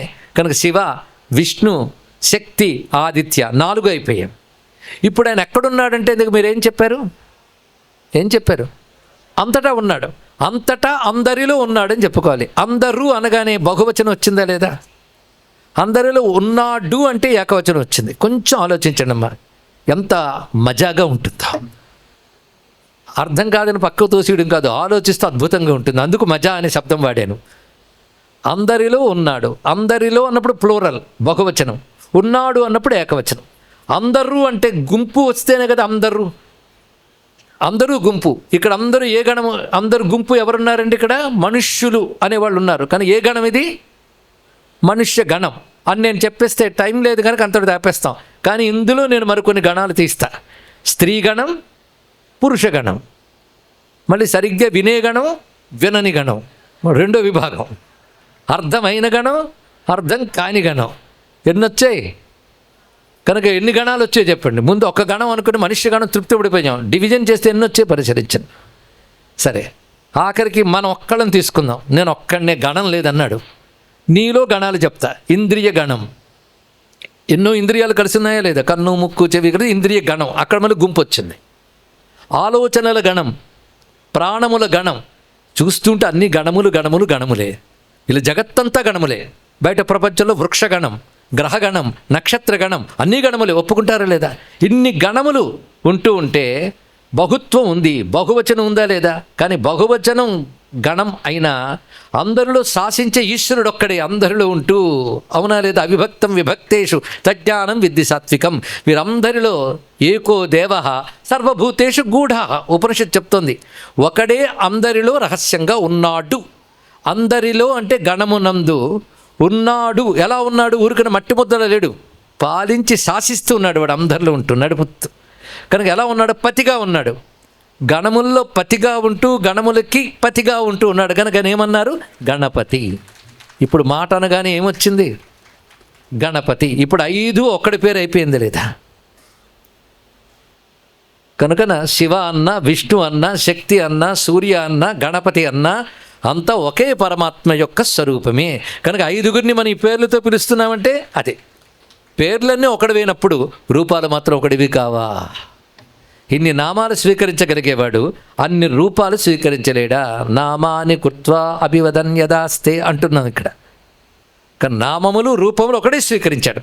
అందుకే మీరు గమనించండి, విష్ణు సహస్రం చదివితే ఇప్పుడు చెప్పిన నామాలన్నీ వస్తాయి, శివశాస్త్రం చదివితే మళ్ళీ ఇవన్నీ వస్తాయి. అంటే అర్థం ఒకే ఈశ్వరుని నువ్వు శివుడుగా విష్ణువుగా ఆరాధిస్తున్నావని అత్యంత స్పష్టంగా వ్యాసాది మహర్షులు మనకు చెప్తూ ఉంటే భేదభావం కూడదు కదా. భేదభావం దోషమని కూడా తెలుస్తుంది కదా. అందుకు ఆ సమత్వం అనేటువంటిది ప్రాచీన కాలం నుంచే మనకి ఈశ్వరతత్వం తెలియడం కోసం ఈశ్వరారాధకులకు ఋషులు నిర్ణయించారు. ఎప్పుడు? శాస్త్రములు ఏర్పడినప్పుడే నిర్ణయించారు. ఇది అర్థం చేసుకుని ప్రతిష్ఠ చేసిన మహాత్ములు బోధాయనాది మహర్షులు. ఆ తర్వాత మళ్ళీ భేదభావాలతో మాది మీది వేరు వేరు అనుకుంటున్న సమయంలో అపూర్వమైన అద్భుతమైన జ్ఞానాన్ని తీసుకొచ్చి దాన్ని ప్రతిష్ఠ చేయడం వల్ల ఈ భేదభావాలు పోయి మళ్ళీ అన్ని కలిసి చేసి ఆరాధన మొదలవడం చేత శంకర భగవత్పాదులు వారు దీన్ని ప్రవేశపెట్టారు అనే ఒక భావం ఏర్పడింది. కానీ శంకరులు వచ్చిన తర్వాత ఇదివరకున్న ఈ సనాతన భావం పూర్వం దెబ్బతిన్నది తిరిగి ఆయన పునరుద్ధరణ చేయడం చేత ఆయనకు చెప్పుకున్నాం. అందుకే శంకరులు కొత్తవి సృష్టించలేదు, ఉన్నదాన్ని ఉద్ధరించారు, సత్యాన్ని ఆవిష్కరించారు. ఇది స్పష్టం. ఇది ముందు మనందరం గమనించవలసిన అంశం. అందుకే బోధానాయుధుల విషయం చెప్పడమే కాకుండా ఇందాక చెప్పిన అత్యంత ప్రాచీన కాలంలో పురాణాలు ఉన్నాయని ఒప్పుకుంటున్నాం కదా. పద్మపురాణంలో శ్రీకృష్ణుడు సత్యభామతో చెప్తున్న మాట ఉంది. పద్మపురాణం. ఈ పద్మపురాణం వైష్ణవాది సంప్రదాయముల వారు కూడా పరమ ప్రమాణంగా భావిస్తారు. కానీ ఇలాంటి విషయాలు చెప్తే ఇది ప్రక్షిప్తం అంటారు. అంటే వాళ్ళకి నచ్చనవన్నీ ప్రక్షిప్తమే. ఇంకోటికి నచ్చడం ఇంకోటి ప్రక్షిప్తం అంటాడు. ఇలా ప్రతి వాళ్ళు కూడా అది లేదండి తర్వాత పెట్టేశారంటే ప్రక్షిప్తం. అసలు లేదు, ఎవరో తెచ్చి పెట్టారంటే ప్రక్షిప్తం అన్నారు. మనకు నచ్చనివి మనం ప్రక్షిప్తమని తీసిపారేసి ఇంకోటికి నచ్చనివి ఇంకోటి ప్రక్షిప్తమని తీసిపారేస్తే చివరికి ఏమీ మిగలదు. తెలుసుకోండి. ఇక్కడ ఆఖరికి చివరికి భారతాన్ని ఎవడు కాదనలేడుగా. భారతంలో అడుగడుగున అభేదాన్నే చూపించాడు ఇక్కడ. అది కూడా గమనించవలసినది. పద్మపురాణంలో శ్రీకృష్ణుడు సత్యభామతో చెప్తున్నాడు, సమస్త వర్షజలము సముద్రంలో కలిసినట్లుగా అక్కడ చెప్తున్న మాటలు చూడండి. శివ, సూర్య, గణేశ, విష్ణు, శక్తి వీరి ఆరాధనలన్నీ నన్నే చేరుతాయి అని కృష్ణుడు చెప్పిన మాట. అంటే ఇక్కడ ఆయన చెప్పిన మాటలన్నీ మళ్ళీ 5 చెప్పాడు. అంటే పంచాయతన గురించి పద్మపురాణంలో ఉన్నటువంటి ప్రస్తావన ఇది స్పష్టంగా. పైగా అక్కడ ఒక మాట అంటే ఒకే దేవదత్తుడు అనేక మంది చేత వివిధ నామాలతో పిలువబడ్డట్టుగా ఈ దేవదత్తుడు అనే మాట సాంప్రదాయంలో వాడతారండి. దేవదత్త శబ్దం అంటే ఎవడో ఒక పేరు చెప్పే బదులు దేవదత్త అంటారు. మనం ఎలాగైతే ఎక్స్ అని అంటామో దేవదత్త శబ్దంతో వాడడం శాస్త్ర సంప్రదాయం. ఒకే దేవదత్తుడు వివిధమైన వారికి వివిధ విధములుగా పిలువబడ్డట్లుగా అనడానికి ఉదాహరణ ఏం చూపించారంటే, ఒక వ్యక్తిని పిల్లలు నాన్న అని పిలుస్తారు, భార్య ఏమండి అని పిలుస్తుంది, తమ్ముడు అన్నయ్య అని పిలుస్తాడు, తండ్రి అబ్బాయి అని పిలుస్తాడు. ఇతడు అబ్బాయా లేదా తండ్రా అన్న అంటే ఎవరెవరికి ఎలా కావాలో అవలగాలు. ఇన్ని రకాలుగా పిలువబడ్డవాడు ఒకే దేవదత్తుడైనట్లు ఇన్ని రూపాలుగా ఆరాధింపబడిన వాడిని నేనే, ఎలా ఆరాధించినా నన్నే పొందుతారు అనే మాట సాక్షాత్తుగా కృష్ణ పరమాత్మ చెప్పినట్లుగా నారద పురాణం చెప్తున్నది. అలాగే స్కంద పురాణంలో సూర్యుడు అనూరుడికి చెప్పినట్లుగా ఒక అద్భుతమైన విషయం ఉంది. అందులో విష్ణు శర్వ అహం దేవి అంటే విష్ణువు, శర్వుడు అంటే శివుడు, అహం సూర్యుడు తన చెప్తున్నాడు, దేవి అమ్మవారు, విఘ్నేశ్వర ఇవన్నీ కూడా ఒక్క నేను ధరించిన 5 రూపాలు అన్నాడు. ఎవరన్నారు ఈ మాట? సూర్యుడు అన్నారు. ముందు కృష్ణుడు అన్నాడు అన్నీ నేనే అని, ఇప్పుడు సూర్యుడు అన్నాడు. దీని కన్ఫ్యూజన్ అవ్వక్కర్లేదు. 5 ఒకటని చెప్పడమే అందులో భావమని సులభంగా ఆలోచిస్తే తెలిసిపోతుంది కదండి. దానికి సందేహం పడక్కర్లేదు. అంటే మనస్సులో ముందే ఒక దురభిప్రాయం ఏర్పరచుకుని చదివితేనే అయోమయం తప్ప ఏ అభిప్రాయం ఏర్పరచుకోకుండా నిర్మలంగా చదివితే మాత్రం స్పష్టమైపోతున్న సత్యం అవునా కదా చెప్పండి. ఇక్కడ ఇది అనూరుడితో చెప్తూ ఇది ఎక్కడ చెప్తారంటే ఒక్కొక్క మాస మహాత్మ్యం చెప్తూ సూర్యుడు కార్తీక మాసంలో గంగాది నదుల్లో స్నానం చేసినప్పుడు ఈ 5 రూపాలతో ఉన్న నా భక్తులు ఇందులో ఏ రూపంతో ఉపాసించి ఆరాధించినా అన్నీ నాకే చెందుతాయని చెప్తూ చెప్పిన మాట. దేవీ భాగవతంలో పంచాయతన స్థానాల గురించి కూడా వర్ణించడం జరిగింది. ఏ దేవతను ఎక్కడ పెట్టాలో కూడా వర్ణించారు. అంతేకాదు అత్యంత ప్రాచీన కాలంలో, అంటే మునుపు చెప్పుకున్నామే బీసీ అని అలా వెళ్ళినట్లయితే కుషాన్ల కాలంలో నందగ్రామం అనే ప్రాంతంలో చారిత్రక పరిశోధనల్లో కొన్ని సంపుటులు దొరికాయి. ఆ సంపుటులు పంచాయతనములు, అది తెలుసుకోండి. అంటే అత్యంత ప్రాచీన కాలంలోనే పంచాయతన ఆరాధన ఉన్నది. అందులో నందగ్రామం ఒక ఊరు, అది అజ్మీర్కి 24 కిలోమీటర్ల దూరంలో ఒక ప్రాచీనంగా దొరికింది అది. అలాగే గుప్తుల కాలంలో కూడా పంచాయతనం సంబంధమైన విషయాలు ఉన్నాయి. పంచాయతన ఆలయ విధానం ఒకటి ఉన్నది. పంచాయతన ఆలయ విధానం అంటే శైవాగమం ప్రకారం శైవాలయాలు, వైష్ణవాలయం ప్రకారం వైష్ణవాలయాలు ఉంటాయి. ఆగమం ప్రకారంగా అవి మనకు గౌరవములే, వాటికి ఆగమశాస్త్ర ప్రమాణం ఉంది. మనకు నిగమం ఎంత గొప్పదో ఆగమం అంత గొప్పది, దాన్ని మనం అంత గౌరవించాలి. రెండు కలిపి సనాతన ధర్మంలో భాగం. అలా శైవాగమ వైష్ణవాగమాల ప్రకారంగా ఎలా ఉంటాయో పంచాయతన ఆలయ నిర్మాణ విధానం ఒకటి ఉన్నదండి. అంటే ఇది కూడా తర్వాత ఎవరో కల్పించింది అని కాకుండా ఇది బోధాయనకృతమైనటువంటి పంచాయతన ఆలయ విధానం అని స్పష్టంగా చెప్పబడుతుంది. అంటే ఈ ఆలయ పద్ధతి ఇందాక చెప్పిన కల్పకారుడు సుల్భసూత్రములు, ధర్మసూత్రములు, శ్రౌత సూత్రములు రచించిన మహానుభావుడు ఆయన ఈ పద్ధతి ప్రకారం చేశారు. ఈ విషయం ఎక్కడున్నదంటే శిల్పశాస్త్ర ఆలయ నిర్మాణ శాస్త్రాల్లో ఈ ప్రస్తావన చేస్తూ ఇది బోధాయనుడు ఏర్పరిచిన పద్ధతిని అందరూ స్పష్టంగా రాశారు. అంటే ఏ శాస్త్రంలో ఈ ఆలయ నిర్మాణం గురించి చెప్పారో ఆ శాస్త్రంలో బోధాయనుడు ఈ పద్ధతిని మనకి ఇచ్చినట్లుగా, అంటే చరిత్రకు అందినంత మేరకు బోధాయనుడితో చెప్తున్నాం. తత్పూర్వం లేదా అంటే మనకు అందినంత మేరకని ముందే చెప్పుకున్నాం ఇక్కడ. అలా చెప్తూ ప్రథమంగా అత్యంత ప్రాచీనమైనటువంటిది అంటే శంకరుడు కంటే పూర్వంగా పంచాయతన ఆలయం ఒడిశాలో దియోఘర్ అనే ప్రాంతంలో ఉన్నది, అది బయటపడింది అని తెలియజేస్తున్న చారిత్రక పరిశోధనలు. ఆ తర్వాత పల్లవరాజులు మొదలైన వారు దాన్ని అనుసరిస్తూ చేస్తూ ఉన్నారు అనే విషయాన్ని కూడా వివరించడం జరిగింది. దీన్ని బట్టి పంచాయతన ఆలయ విధానం కూడా ఏర్పాటు చేసినటువంటిది ఇది వైదికము గనక దీనికి విషయాన్ని చెప్పారు. ఇది వైదిక పంచాయతనము, తాంత్రిక పంచాయతనం 2 ఉంటాయట. వైదిక పంచాయతనంలో 5 ఉంటాయని చెప్పాడు. అది శివ పంచాయతనం, సూర్య పంచాయతనం, విష్ణు పంచాయతనం, శక్తి పంచాయతనం. చూసారా, పంచాయతనం ఒకటే అయినా వారి వారి భక్తిని అనుసరించి శక్తిని మధ్య పెట్టుకుంటే శక్తి పంచాయతనం, శివుణ్ణి మధ్య పెట్టుకుంటే శివ పంచాయతనం, అలా ఏర్పాటు చేసుకోవడం ఉంది. ఇది శాస్త్ర సమ్మతమే. ఇందులో విష్ణుదేవుడి ఇష్టం అనుకునే వాళ్ళు విష్ణు పంచాయతనం పెట్టుకుంటారు, తప్పేం లేదు, చక్కగా చేసుకోవచ్చు ఇక్కడ ఆరాధన. ఇదంతా వైదిక పంచాయతన చెప్తూ గర్భగృహ మధ్యంలో పీఠాన్ని ఏర్పరిచి ఆ పీఠంపై ప్రధానమూర్తి నుంచి 4 దిక్కులందు 4 దేవతలను ప్రతిష్ఠించడం ఒకే మందిరంలో, లేదా ఒక ప్రధాన మందిరం విష్ణువుదే చుట్టూ 4 ఉపమందిరములుగా మిగిలిన వాళ్ళని పెట్టడం కూడా కనబడుతుంది, ఉపాలయములుగా పెట్టడం కనబడుతుంది. 2 రకాల పద్ధతులు ఉన్నాయి. ఇది కేవలం దక్షిణాపథంలోనే కాదు, ఉత్తరాదిలో చాలా చోట్ల ఉన్నాయండి ఇలాంటివి. విశేషంగా మీరు కాశీ లాంటి క్షేత్రాలకు వెళితే అనేక చోట్ల పంచాయతన ఆలయాలు ఉంటాయి. అయితే మనం ఇక్కడ అనుకుంటాం ఏదో మన ఇష్టం కోసం దేవతను పూజిస్తున్నామని, దీనికి ఉన్న శక్తి అంతా ఇంత కాదు. నేను ఇందాక వస్తున్నప్పుడు చూసాను, బ్రాహ్మణుల చేతిలో బ్రహ్మాస్త్రం అన్నమాట. ఎప్పుడైతే సంధ్యావందనము పంచాయతనములు విడిచిపెట్టడం జరిగిందో అప్పటి నుంచే పతనం ప్రారంభమే అని తెలుసుకోండి. ఇక్కడ మళ్ళీ శక్తి కావాలంటే 2 కావాలి. అంటే ఇతరులు పూజించకూడదా అని కాదు, వీడు పూజించి తీరాలి అని చెప్పడం ఇందులో విషయం. ఇతరులు పూజించకపోతే పాపం రాదు, పూజిస్తే పుణ్యం వస్తుంది, అమ్మవారి భగవద్ అనుగ్రహం లభిస్తుంది. కానీ వీడు పూజించకపోతే పాపం వస్తుంది. వీడు భక్తి ఉన్నా లేకపోయినా పూజించాల్సిందే. నువ్వు భక్తితో నిష్ఠగా ఉపాసించావనుకో అది ముక్తిని ఇచ్చేస్తుంది.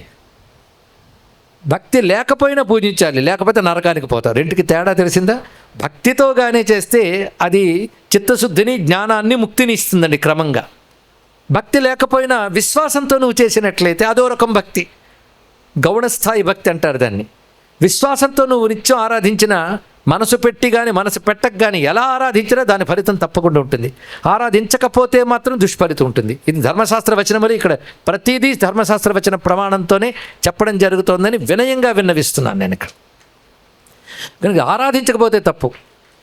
మనం అనుకుంటాం ఏముందండి అని, కానీ దాని మహిమ అంతా ఇంత కదండి. అవి ప్రారంభించిన తర్వాత జీవితంలో వచ్చే మార్పులు అద్భుతంగా ఉంటాయి. అది అనుభవిస్తే తెలుస్తుంది. దీని మహిమ చెప్పాలంటే కొన్ని ఉదాహరణలు. సుమారు ఒక 7-8 ఏళ్ల క్రితం జరిగిన ఒక సంఘటన.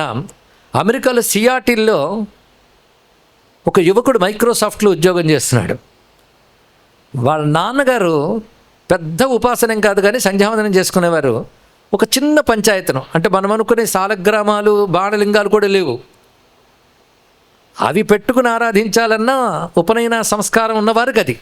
ఉపనయన సంస్కారం లేనటువంటి వారికి ఇత్తడి, వెండి వీటితో ప్రతిమలు చేసుకోవచ్చు, లేదా చిత్రపటంగా పంచాయతనం కూడా పెట్టుకోవచ్చు. ఇలా విధానాలు చెప్పారు. పైగా ఉపనయన సంస్కారాలున్నా పద్ధతిగా చేసే అలవాటు లేని వాళ్ళు ఇవి చేయలేకపోతున్నారు. అవునా లేదా? మనం చూస్తున్నాం లోకంలో. ఆ సంస్కారం ఉన్నవాళ్ళు కూడా చేయడం లేదు. కానీ వాళ్ళ నాన్నగారు, అంటే ఇప్పుడు చెప్పిన కుర్రవాడి నాన్నగారు భారతదేశంలో ఉంటూ ఒక చిన్న ఇత్తడిది ఏదో కాశీలో కొనుక్కున్నారండి. కాశీలో అమ్ముతారు ఒక ఇత్తడి చిన్న సింహాసనం లాంటిది, అత్యంత చిన్నది. ప్రమాణం చూస్తే మన ఈ చేతిలో సగం ఉంటుంది, వేల్లో సగం ఉంటుంది, అంతే ప్రమాణం. చిన్న సింహాసనం, ఆ మధ్యలో ఒక లింగము, చుట్టూ చిన్న చిన్న మూర్తులు. వాటికి స్పష్టంగా ఏమీ కనబడవు, కానీ వాళ్ళ భావన ఏమిటంటే మధ్యలో ఒక శివుడు, ఇక్కడ విష్ణువు, ఇక్కడ సూర్యుడు, ఇక్కడ గణపతి, ఇక్కడ అమ్మవారు, ఆ రూపాలుగా చిన్న చిన్న రూపాలు. ఇంతేనండి. వాళ్ళ నాన్నగారు నువ్వు ఇది తీసుకెళ్ళి పూజలో పెట్టుకోరా అని ఇచ్చేశారు. ఆయన తీసుకున్నాడు. ఆయనకు ఒక మంచి అలవాటు ఉంది ఏంటంటే నిత్య సంధ్యావందనం చేసుకుంటాడు. నాన్నగారు ఇచ్చారు కదా అని రోజుకు ఆ మాత్రం నీళ్లు పోసి పువ్వు పెట్టేవాడు. ఇదే ఆయన పద్ధతి, అంతకు మించి మరేమీ లేదు. అయితే అక్కడున్న ఖర్జూరమో ఏదో నైవేద్యం పెట్టేసేవాడు, అయిపోయింది. పండో ఫలము. ఒక్కసారి ఆ కంపెనీ మైక్రోసాఫ్ట్ నిర్వహించినటువంటి ఒక పెద్ద సెమినారు భారతదేశంలో జరుగుతున్నప్పుడు ఆయన ఉన్నతమైన పదవిలో ఉన్నాడు, మంచి విజ్ఞాన శాస్త్రవేత్త. అందుకే వాళ్ళని సగౌరవంగా పెద్ద స్టార్ హోటల్లో భారతదేశంలో విడిది చేశారు.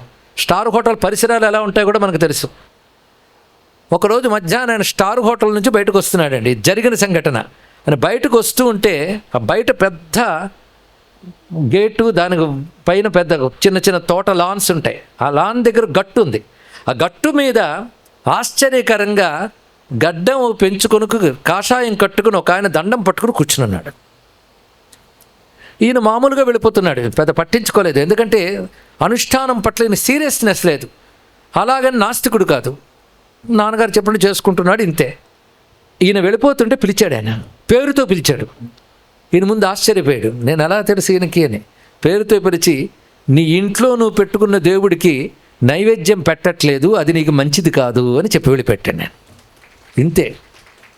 అప్పటికప్పుడు ఆయన చేసిన పని ఏమిటి అంటే వెంటనే ఇంటికి వెళ్ళి అప్పటి నుంచి దాని పక్కన ఒక చిన్న స్టవ్ ఏర్పాటు చేసుకుని దేవతార్థం చేసుకుని నైవేద్యం పెట్టడం అలవాటు చేసుకున్నాక తాను చెప్తున్నది ఏంటంటే, నేనున్న స్థితిలో చాలా ఎదిగాను, తృప్తిగా ఉన్నాను, మనసుకు ఒక శాంతి కూడా లభిస్తోందని స్వానుభవం స్వయంగా చెప్పాడు ఆయన.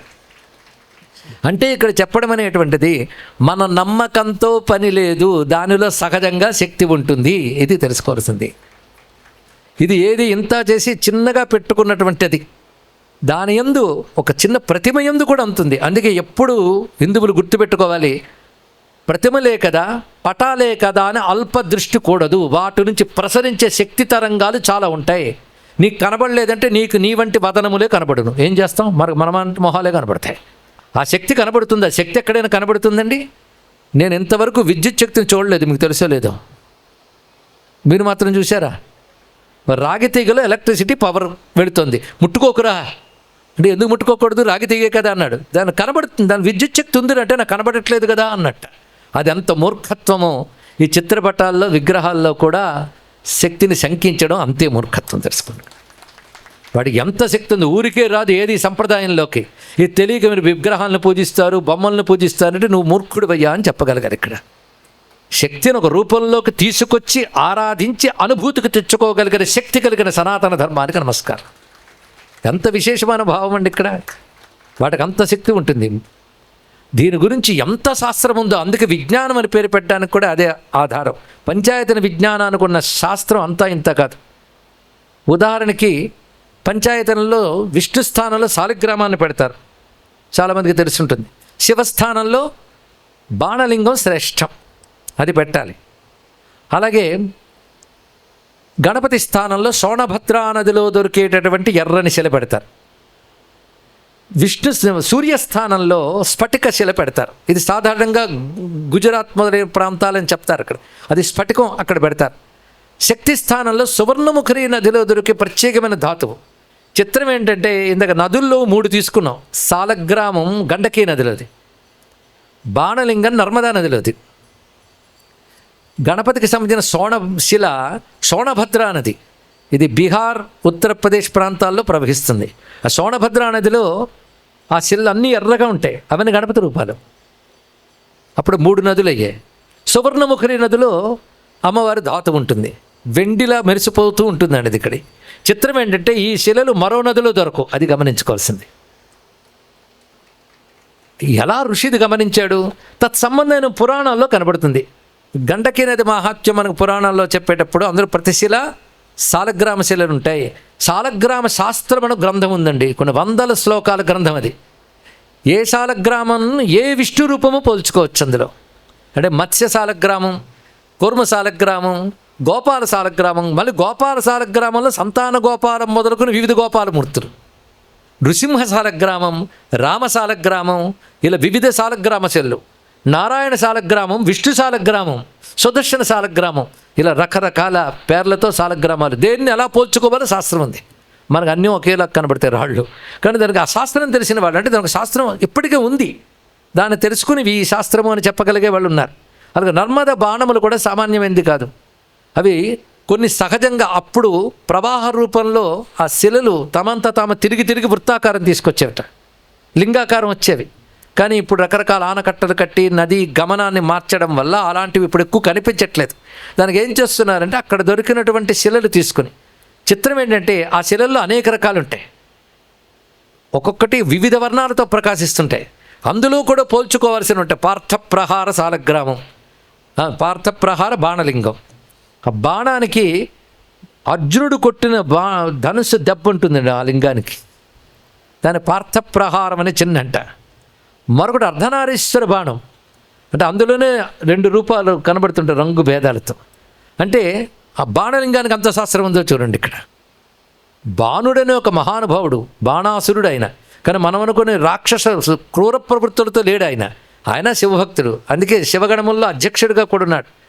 ఆ బాణుడు కోరిక మేరకు ఆ లింగములన్నీ భక్తుడి పేరుని పెట్టేట పరమేశ్వరుడు, అందుకు బాణలింగములు. అది నిజానికి శివలింగాలే అవన్నీ, ప్రతిదీ కూడా. ఈ నర్మద బాణం అంత ఉత్కృష్టమైనది, దాన్ని తీసుకున్నారు. అదేవిధంగా ఇందాకే చెప్పుకున్నాము అమ్మవారి యొక్కవి, ఇన్ని నదుల్లోంచి వచ్చినవి అన్నీ కూడా. ఒక్క స్ఫటికంది మాత్రం స్ఫటిక శిల, దాని ప్రత్యేకత సూర్యస్వరూపం అని చెప్పారు. ఈ చెప్పడంలో ఆశ్చర్యం అంటే సూర్యుడు రంగు ఏంటండి?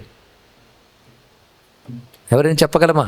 పొద్దున్న ఎర్రగా కనబడతాండి, కొద్దిసేపటికి బంగారు రంగు, అంటే కనబడడం అలా కనబడతాడు. అసవు ఎస్తామ్రవ అరుణోత బుభ్రు సుమంగళ అని చెప్తున్నాం, అలా కనబడతాడయ్యా, సందేహం లేదు. కానీ నిజానికి ఏ రంగు లేదుట. ఈ మధ్య అంతరిక్ష పరిశోధన సంస్థలు కొంత కాలం క్రితం పరిశోధన చెప్తున్నాయి, సూర్యుడికి ఏ రంగు లేదుట, మన కన్ను కల్పించుకున్నదట. కన్నులో ఉన్న దాన్ని బట్టి రంగులు కనబడుతుంటాయట. ఇది సైన్స్. ఇవన్నీ బాగా అర్థం చేసుకుంటే జగన్మిథ్య అర్థమైపోతుంది. సైన్స్ డెవలప్ అయిపోతే అద్వైతం అర్థమవుతుంది, సైన్స్ డెవలప్ అయితే. ఎందుకంటే అది the most ultimate scientific reality అద్వైతం, తెలుసుకోండి. అది ఇప్పుడు విజ్ఞాన శాస్త్రవేత్తలు అంగీకరిస్తున్న సత్యం. సృష్టిలో ఇదమిత్తమని ఏది చెప్పలేం, సర్వం సాపేక్షం. ఇదప్పుడు ఐన్స్టైన్ దగ్గర నుంచి సాపేక్షం వచ్చింది. అప్పటి నుంచే వేదాంతం సత్యమేమో అనే ఒక ఊహ పాశ్చాత్యులకు కలిగింది. క్రమంగా క్వాంటమ్ ఫిజిక్స్ డెవలప్ అయిపోయిన తర్వాత ఈ మధ్యకాలంలో డాక్టర్ హెన్రీ మొదలైనటువంటి వారు వేదాంతమే సత్యం అని చెప్పేశారు. ఇందులో సందేహం లేదు, గమనించండి. కనుక సూర్యుడు ఏ రంగులో ఉంటాడు? అలాగే ఏది లేదంటే నీకేది కనబడుతుందో దాన్ని బట్టి మాట్లాడితే తప్ప, అందుకు వచ్చే ఈ మాటలన్నీ మనకు కనబడుతున్న దాన్ని అనుసరించి మాట్లాడుతున్నాం. కానీ సూర్యుడు ఎర్రగా లేడు, గులాబీ పువ్వు ఎర్రగా ఉండదు, మల్లె పువ్వు తెల్లగా ఉండదంటే నీకేదో మతి భ్రమణం జరిగింది అంటారే తప్ప ఎవడు ఒప్పుకుంటాడండి? కానీ ఈ వర్ణములన్నీ నేత్ర కల్పనములే అనేటటువంటిది విజ్ఞానం. ఆ నేత్రము కాకుండా చూస్తే ఏమైంది? కానీ వీడికి ఏ స్వరూపం ఉంది? ఏమీ లేదు. అందుకే ఎర్రని ఇది పెట్టుకోకుండా శుద్ధ స్ఫటికాన్ని సూర్యస్థానంలో పెట్టడంలోనే మన యొక్క ప్రాచీనల గొప్పతనం కనబడుతుంది. ఉపాసనా సంప్రదాయంలో వివిధ వర్ణములతో దేవతలను ఆరాధించడం కనబడుతుంది. విష్ణువు శ్యామ విగ్రహుడు, నీలమేఘ శ్యాముడు. శివుడు తెల్లనివాడు, గణపతి ఎర్రనివాడుగా కూడా ఉపాసింపబడతాడు. అయితే విష్ణువు తెల్లని విష్ణువు కూడా ఉన్నాడు. మీకు తెలుసో లేదో, మీకు తెలియకుండానే చదువుతున్నారు. అందులో ఇది కనబడుతుంది. క్షీరోదన్వత్ ప్రదేశే శుచిమణి విలసత్ సైకతే మౌక్తికానాం. తెల్లని విష్ణువు అండి కనిపిస్తుంది. అనేక చోట్ల పురాణాల్లో తెల్లని విష్ణువుని వర్ణించారు. నీలం విష్ణువు ఉన్నాడు, అలాగే తెల్లని గణపతి కూడా ఉన్నాడు, శుక్లాంబరధరం. ఎర్ర గణపతి ఉన్నాడు, నీల గణపతి ఉన్నాడు. ఇది ఉపాసనా భేదం బట్టి మంత్రంలో ఉన్న చైతన్యం ఆయా వర్ణములుగా కనబడుతుంది. పెద్ద విషయం లేదు. మొత్తానికి ఈ విధంగా ఏర్పాటు చేసినప్పుడు అసలు ఈ పంచాయతీని అంత ప్రాచీన కాలంలో ఏర్పాటు చేసిన మహానుభావులు ఎక్కడ గండకీ నది అండి? ఎక్కడిది గండకీ నది? ఎక్కడుంటుంది గండకీ నది? నేపాల్. ఎక్కడిది? హిమాలయ పర్వత ప్రాంతాలు ఉన్నది. మళ్ళీ తిన్నగా మధ్యప్రదేశ్కి వచ్చేసారు. ఎక్కడ? నర్మదా. అక్కడ ఉంటుంది. అంటే అక్కడి నుంచి ఇక్కడికి. మళ్ళీ సువర్ణముఖి ఎక్కడుంది? మన దక్షిణాపథంలో ప్రవహిస్తోంది ప్రధానంగా సువర్ణముఖి నది. అంటే అటు హిమాలయాల్లో ఉన్న గండకీ నది, మధ్య దేశంలో ఉన్న నర్మదా నది, ఆ మధ్యలో ప్రవహించే ఉత్తర పథం వైపు వెళ్ళిపోయి సోనభద్రా నది, చివరికి దక్షిణాపథం వైపు వచ్చినటువంటి సువర్ణముఖి నది. అంటే ఆ నది నుంచి ఈ నది వరకు మొత్తం సనాతన ధర్మ దేవతల నిలయమే ఇదే భారతదేశం అని భారతదేశంలో ఉన్న ప్రధానమైన వాటన్నిటి ఒక్క సంపుటిలో పెట్టుకుని ఆరాధించేటువంటి అద్భుతమైన సంస్కృతి పంచాయతనంలో కనబడుతుందండి. అవునా లేదా? మీరు ఆలోచించండి. ఎంత అద్భుతమైన విషయం ఇది ఇక్కడ. అయితే వీళ్ళని ఏర్పాటు చేసుకున్న పద్ధతి ఒకటి చెప్పారు. ఇది చెప్తాం కానీ గుర్తుండదు, కానీ అయినా చెప్పాలి. చెప్తున్నప్పుడు భావించండి. ఒకరు గుర్తుపెట్టుకుని చేశారు, సంతోషం. శివ పంచాయతనం ఎలా పెట్టాలంటే శివుణ్ణి మధ్యలో పెట్టాలి, ఈశాన్యంలో విష్ణువుని, ఆగ్నేయంలో సూర్యుణ్ణి, వాయవ్యంలో దేవిని, నైరుతిలో గణపతిని. ఇది శివ పంచాయతనం. విష్ణు పంచాయతనం అయితే ఈశాన్యంలో శివుని పెట్టాలి, ఆగ్నేయంలో గణపతిని పెట్టాలి, వాయవ్యంలో దేవిని, నైరుతిలో సూర్యుని పెట్టుకోవాలి. విష్ణు పంచాయతనం. గణపతి పంచాయతనంలో గణపతిని మధ్యలో పెట్టి ఈశాన్యంలో విష్ణువుని, ఆగ్నేయంలో శివుని, నైరుతిలో సూర్యుని, వాయవ్యంలో దేవిని పెట్టాలి. అలాగే సూర్య పంచాయతనంకి వచ్చేటప్పటికల్లా ఈశాన్యంలో విష్ణువుని, ఆగ్నేయంలో గణపతిని, వాయవ్యంలో దేవిని, నైరుతిలో శివుని పెట్టాలి సూర్య పంచాయతనంలో. శక్తి పంచాయతనంలో ఈశాన్యంలో విష్ణువు, ఆగ్నేయంలో శివుడు, నైరుతిలో గణపతి, వాయువ్యంలో రవి. మొత్తం పంచాయతనం అయిపోయింది కదా. ఇలా పెట్టుకోవాలి. ఇది ఎవడో కల్పించినట్లయితే ఇందాక చెప్పిన పంచాయతన విషయంలో ఒక మహాపురుషుడు కనిపించి నైవేద్యం పెట్టు అని చెప్పడంలోనే ఎవడో కల్పించింది కాదు, దాని స్వతసిద్ధంగా ఒక శక్తి ఉంది అని అర్థమైంది కదా. కానీ ఇవన్నీ మన నమ్మకాలండి అని అంటే, నమ్మకాలనడానికి నువ్వెవడివి? నువ్వు నమ్ము. కానీ ఇది ఏర్పాటు చేసిన వాళ్ళది నమ్మకం కాదు, జ్ఞానము, అనుభవము. నీకు ఆ రెండూ లేవు కనుక నమ్మాలి. అనుభవం లేని వాళ్ళు నమ్ముతారు, అనుభవం ఉన్నవాళ్ళు అనుభవిస్తారు. అవునా లేదా? ఇక్కడ అనుభవించేవాడు నా నమ్మకం అండి అంటాడండి. ఇక్కడ ఏమండి ఇది మైకా అండి అంటే అవునండి నమ్ముతున్నాను అన్నాడు. మరి పిచ్చిన ఆయన నమ్మడం ఏంట్రా, కనబడుతుంది కదా అంటారు ఇక్కడ. కనుక ఋషులు చెప్పింది అనుభవం, అది మనం నమ్మాలి, తప్పదు. ఎందుకంటే మన అనుభవం లేదు కనుక. అందుకే ఇవన్నీ మన నమ్మకాలండి అని ఒక మూర్ఖుడు మరొక మూర్ఖుడితో చెప్తుంటాడు. నువ్వు నేను తయారు చేయలేదు, మీ తాత నా తాత కూడా తయారు చేయలేదు. ఇది మహర్షులు తపశ్శక్తితో దర్శించి ఒక సత్యాన్ని వాళ్ళు అనుష్ఠించి అనుభవించి దాని ఫలాన్ని తెచ్చుకుని మనకు చూపించారు ఇక్కడ. అందుకే దాన్ని మనం అనుసరించేస్తున్నాం. వీటికి ఇంత శక్తి ఉంటుందంటే ఈ స్థానాలు ఇలాగే పెట్టాలి. ఇంత పిసరు అటు ఇటు తేడా వస్తే ఎన్ని రకాల ప్రమాదాలు ఏర్పడతాయి అనేటువంటిది స్వయంగా అన్ని చోట్ల చూడడం జరిగిందండి. ఈ స్థానాలు కానీ మార్చితే చిత్రమైన రోగాలు వస్తాయి, ఇంట్లోని అశాంతులు వస్తాయి, ఉన్మాదాదులు వచ్చేస్తాయి, కొందరు మతి భ్రమణం లాంటివి కలుగుతుంటాయి.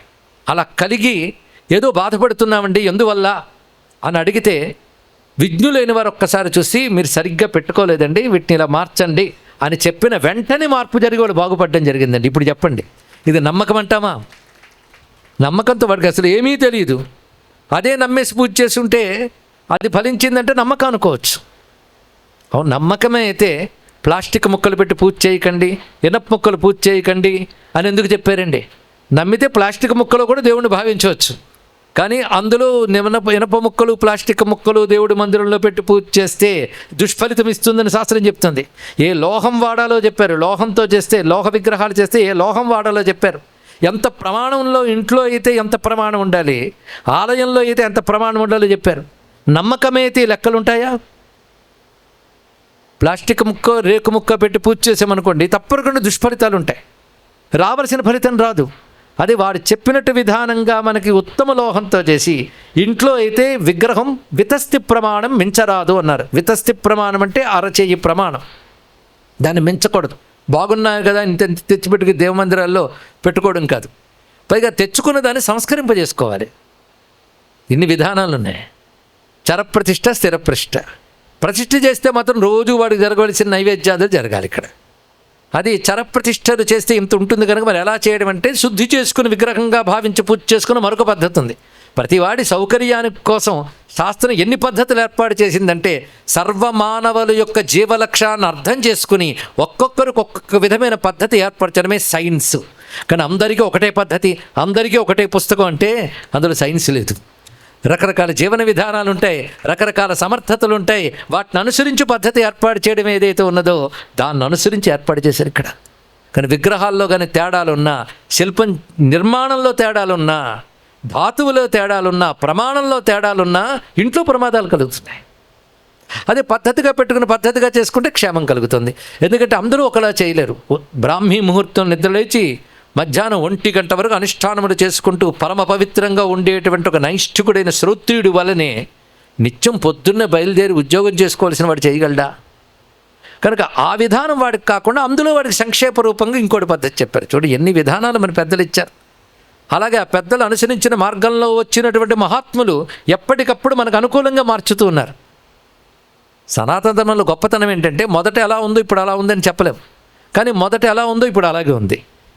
రెండు మీరు ఎందుకు అలా చెప్తున్నారంటే, ఆ ఉన్న ప్రధాన సూత్రానికి భంగం కలగకుండా ఏ కాలానికి తగ్గట్టుగా, ఏ వ్యక్తికి తగ్గట్టుగా ఎలా ఇవ్వాలి అనేటటువంటిది తెలిసిన పెద్దలు ఎప్పటికప్పుడు పరంపరగా వస్తున్న సంస్కృతి భారతీయ సనాతన సంస్కృతి. అందుకు వాళ్ళు చెప్తూ ఉంటారు, నాయన నువ్వు ఇలా ఉన్నావు కనుక నువ్వు ఇలా చేసుకో. దీనికి ప్రమాణం ఏమిటి? వారంతా అనుష్ఠించి అధ్యయనం చేసి దాని అనుభవానికి తెచ్చుకున్నారు కనుక వారు మార్చవచ్చు. ఎందుకంటే పూర్వం ఔషధాలు ఇచ్చే తీరుకి ఇప్పుడు ఔషధాలు ఇచ్చే తీరుకి మార్పు ఉందా లేదా? ఎలాగో మార్పు ఉంది కదా అని మనం మార్చి వేసుకోకూడదు. ఆ మార్పుని నీకు అనుకూలంగా చేయడానికి తాము అనుష్ఠించి పరీక్షించి పరిశీలించి అప్పుడు చెప్తారు. అలాంటి వాడు కొందరు ఉంటారు, వాళ్ళని గురువులు అంటారు. ఎప్పటికప్పుడు ప్రతి కాలానికి అలాంటి గురువులుండి మన యొక్క సనాతన ధర్మాన్ని మనకు అనుకూలంగా మార్చుతారు. వీళ్ళు ఎప్పుడు కూడా సనాతన ధర్మాన్ని వ్యతిరేకించరు. దాని మూలసూత్రం భంగం కలగకుండా వారు ఏది కూడదన్నారో వాటిని తీసి ప్రవేశింపజేయకుండా జాగ్రత్తగా చేస్తుంటారు. ఇది సంస్కరణ. సంస్కరణ అలా చేయాలి. అంతేగా నీకు నచ్చలేదు కానీ తీసి పారేసి సంస్కరణవాది అంటే ప్రతి నాస్తికుడు కూడా సంస్కరణవాది అయిపోతాడు. కనుక సంస్కరణవాదం ఎవడు చేయగలగాలి? రామకృష్ణ పరమహంస గొప్ప మాట అన్నారు, సంస్కరణ చేస్తానని పుడుంగులో నువ్వు బయలుదేరి రాకయ్యా, సంస్కరణ కంటే ముందు సాక్షాత్కారం పొందని చెప్పారు. ఎంత అద్భుతమైన మాట! సాక్షాత్కారం పొందని వాడికి సంస్కరణ చేసే అర్హత లేదు.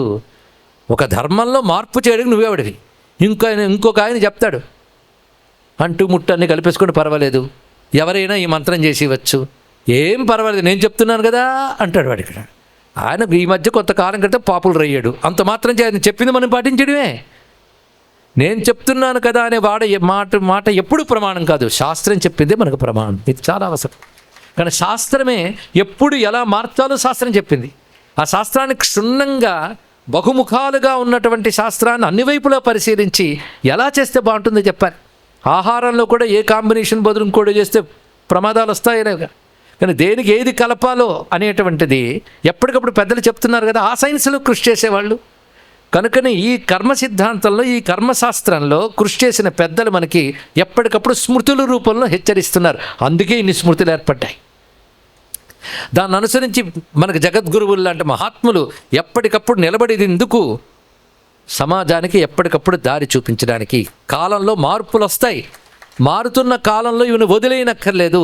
దానికి అనుగుణంగా మూల సూత్రాలు దెబ్బతినకుండా, వాటిలో నిషేధించినవి పాటించకుండా నువ్వు ఎలా బాగుపడాలో చెప్తారు శాస్త్రంలో. ఇది ఆచార్యుల యొక్క ప్రాధాన్యం. అందుకే ఇందులో ఏ స్థానం మార్చినా, ఎందుకు ఆగ్నేయంలో ఎవరో వాయువు ఎవరో ఉన్నాం, ఇటుదటి తేడా చేస్తే చాలా బాధాకరంగా ఉంటుందని.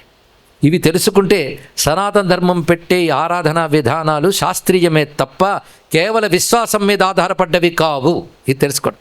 కానీ అవతల వాళ్ళకి ఆలయాలు ధ్వజస్తంభాలతో అంతతో గోపురాలతో ఉన్నాయి కనుక వాళ్ళని మన వైపు మార్చాలంటే అలాంటివే మనం నిర్మాణం చేసేద్దామని తయారు చేసేస్తూ ఉంటే దానిలోకి శక్తి రాదు. అది కేవలం మోసం మాత్రమే. కానీ మనం అలా కాదు. ఏ ఆలయం ఎలా నిర్మించాలి, దాని పద్ధతి ఏమిటి, ముఖద్వారం ఎక్కడుండాలి, రాజగోపురం ఎక్కడుండాలి, అదేవిధంగా అర్ధమండపం ఎక్కడుండాలి, గర్భాలయం ఎక్కడుండాలి, ముఖమండపం ఎక్కడుండాలి, పరివార దేవతలు ఎక్కడుండాలి, ధ్వజస్తంభం ఎక్కడుండాలి, ఇవన్నీ మనం చెప్తున్నాము అంటే ఆ ప్లేస్మెంట్స్లో ఆ శక్తుల్ని పెడుతున్నాం. అంతే అనుకరించే వాడికి ఎక్కడుంటుందండి? మనిషి అలా ఉంటాడే అంటే మనం గడ్డి బొమ్మ తయారు చేస్తే గడ్డి బొమ్మ అవుతుంది కానీ మనిషి కాడు కదా. ఇది తెలుసుకోవాలి ఇక్కడ. కనుక ప్రతిదానికి ఆ పద్ధతి మన వాళ్ళే ఏర్పరిచారు. కనుక శాస్త్రం లేనిది ఒక ఆలయం లేవదు, తెలుసుకోండి. వాటి వెనకాల ఆగమ శాస్త్రం ఒకటి ఉన్నది. 4 గోడలు, నాకు ఎలాగో ఫండ్స్ విదేశాల నుంచి వస్తున్నాయి కదా అని 4 గోడలు పాతేసి ఆకాశాన్ని అంటేటట్టు పెద్దది కట్టేసినంత మాత్రాన అది దేవశక్తి కేంద్రం కారాదు. ఇది తెలుసుకోండి. కానీ ప్రధానికి పద్ధతి ఏర్పరిచారు. ఇప్పుడు నేను చెప్పిన పంచాయతీ పద్ధతి బోధాయనుడు ఆలయ నిర్మాణం ఎలా చేయాలో అన్నప్పుడు చెప్పినది. ఈ స్థానములందు ఇలా పెట్టాలని. అది ఇంట్లో మనం పెట్టుకున్నప్పుడు కూడా ఆయా స్థానాల్లోనే పెట్టుకుంటున్నాం. ఇప్పుడు సాలగ్రామాలు పెట్టుకుని నియమాలు పాటించలేము అనుకున్నటువంటి వాళ్ళు విగ్రహాలు పెట్టుకుని ఈ పద్ధతిలో పెట్టుకుని చక్కగా ఆరాధన చేసుకోవచ్చు. వాడిని చరప్రతిష్ఠ చేసుకున్నారా సంతోషమే. అమ్మో అంతైతే నిత్యం మేము భరించలేమండి అంటే క్షీరాది గంగలతో అలాగే కూర్చ జలంతో శుద్ధి చేసుకుని ఆ ఇష్టదేవత నామమును మంత్రమును ఆవాహన చేసుకుని పూజ చేసుకున్న భక్తికి తగ్గట్టుగా భగవద్ అనుగ్రహం లభిస్తుంది. ఇందులో సందేహం లేదు, తెలుసుకోండి. కానీ ప్రతి వారు కూడా వారి పద్ధతిలో వారు పంచాయతన ఆరాధన చేయవచ్చు. ఇది మొత్తానికి తేలినటువంటి అంశం. వీడి ధర్మశాస్త్ర ప్రమాణ వాక్యాలు మనం చూపిస్తున్నాం. అయితే తాంత్రిక పంచాయతన మరొకటి ఉంది. ఈ తాంత్రికం అనగానే మనకి కాళీ మొదలు కమలాత్మిక భువనేశ్వరి విద్య వరకు చెప్పబడుతున్న దశమహావిద్యలు తాంత్రికలు ఉంటాయి. ఇది వైదికం కావా అంటే ఇది వేదములో చెప్పబడ్డ విద్యలను ఆధారం చేసుకుని వచ్చాయని ప్రమాణాలతో రుజువు చేశారు పెద్దలు. అది గమనించి శంకర భగవత్పాదులు వారు ఏం చేశారంటే దశమహావిద్యల్లో ఉన్నటువంటి 3వ విద్యను తీసుకుని ఏదో ఒకటి తీసుకున్నారు. ఎందుకంటే ఒకదానిలో మిగిలిన 9 సమన్వయింపబడతాయి. అదే ఒకటే గొప్పదని కాదు, ఒకదానిలో మిగిలిన 9 సమన్వయింపబడతాయి. కానీ ఇది ఒక్కటి చేస్తే చాలా అన్నీ చేయక్కర్లేదు. దాన్ని ఆయన తీసుకున్నారు తంత్రం నుంచి. చూడండి ఇక్కడ ఎందుకు తీసుకున్నారంటే దానికి వేద మూలం ఉంది కనుక. అందులో వేద విరుద్ధమైన పద్ధతులు కొన్ని ఉన్నాయి. అవన్నీ పరిహరించి ఆయన శుభాగమ పంచకం ఆధారంగా తంత్రముల్లో ఒకటైన శ్రీ విద్యను తీసుకొచ్చారు. శాక్తేయం అంటే శ్రీ విద్య మాత్రమే కాదు. ఇందాక చెప్పిన సువర్ణముఖరిలో శ్రీ విద్యా మంత్రం మాత్రమే ఆహ్వానించరు. ఆ మంత్రం అవి లేని వాళ్ళు కూడా ఆ సువర్ణముఖరి శిలను తీసుకొచ్చి పూజించవచ్చు. వాళ్ళు శ్రీ విద్య లేకపోవచ్చు, అమ్మవారి మంత్రములు తెలియకపోవచ్చు, లలితా శాస్త్రం కూడా తెలియకపోవచ్చు. అది శ్రీ విద్యా సంబంధమైన లలితా శాస్త్రం అయినా వారు దేవిగా ఆరాధిస్తారు ఇక్కడ. అంటే ఎవరైతే దశమహావిద్యలుగా దుర్గగా లక్ష్మిగా సరస్వతిగా ఇన్ని రూపాలతో ఉన్నారో ఆ తల్లిని అందులో ఆరాధన చేస్తున్నారు. దాన్ని శ్రీ విద్యోపాసకుడు శ్రీ విద్యగా ఉపాసిస్తున్నాడు. అంటే శ్రీ విద్య అనే తంత్రముల్లో ఒకటైన శంకరులు దాన్ని స్వీకరించారు కనుక సౌందర్యలహరి మొదలైన వచ్చింది. ఇది ఇందాక చెప్పినట్లు వీటిని అంగీకరించని వారు కొందరు ఉంటారు. శంకరులను కాదంటే వాళ్ళ ఉనికికే దెబ్బ తగులుతోందని భయం వేస్తుంది. అప్పుడు ఏం చేస్తారంటే శంకరులు మావాడే అని కలుపుకుంటారు. అది సంతోషమే. అంటే శంకరులను వదిలితే మేము నిలవలేమని అందరూ ఒప్పుకుంటున్నారు. అందుకే శైవులు శంకరులు మావాడే అంటారు, వైష్ణవులు కూడా శంకరులు మావారే అంటారు. ఇక్కడ శాక్తేయులు ఊరుకోరు, శంకరులు మావారే, ఇదిగో సౌందర్యలహరి అంటారా లేదా? శంకరులు మావారే అని గాణపత్యులు కూడా అంటారు. మొత్తానికి శంకరులు అందరివారు కనుక జగద్గురువు. అవునా లేదా? అయితే శంకరులు ఈ లహరులు రాయలేదండి అన్నవాళ్ళు కూడా ఉన్నారండి. ఇది శివానంద లహరి సౌందర్యలహరి రాయలేదు. ఆయన రాయలేదన్నంత మాత్రం నువ్వు గొప్ప గ్రంథాలు కావా? ఎవరు రాసిన గొప్ప గ్రంథాలే. శంకరులు రాయలేదని వీళ్ళు ఏ ప్రమాణంతో చెప్తున్నారు? వీళ్ళు అది అంగీకరించలేరు గనక, అంతే కదా. అందుకు తప్ప మరి ఏమీ లేదు. కానీ చక్కగా ఆయన అర్థం చేసుకున్న అద్వైతవేత్త స్థాపనలో పురోగమం చేసినటువంటి ఆచార్యులు అందరూ కూడా అది భగవత్పాదుల వారి రచనేని అంగీకరిస్తున్నారు. అందులో సందేహమే లేదు. కనుక వాళ్ళు ఎన్ని మాట్లాడినా శివానంద సౌందర్య లహరులని శంకర కృతములుగా మా జగద్గురువులు రచించారని మనందరం శిరసా వహిస్తాం. అందులో సందేహం లేదు కదా. అయితే శంకరులకు పూర్వమే గౌడ భగవత్పాదుల వారి శుభగోదయ స్తవం రచించారు. శంకరుల యొక్క పరమాచార్యులు వారు, పరమగురువు ఆయన రచించారు శుభగోదయ స్తవం అంతా శ్రీ విద్యా రహస్యం. అంటే అక్కడి నుంచి వచ్చిందే వారికి.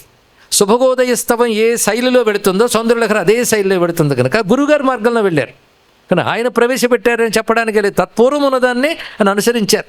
అంటే శుభాగమ పంచకము అంటూ వశిష్ఠ సనక సనందనాథుల చేత వచ్చినటువంటి శుభాగమ పంచకము తంత్రాల్లో ఒకటైన శ్రీ విద్యని వైదికంగా చక్కగా అందించినటువంటిది. దాన్ని అనుసరించి వచ్చారు భగవత్పాలు ఇప్పుడు తెలిసింది కనుక తాంత్రిక పంచాయతమని మనకు ఒకటి ఉన్నది.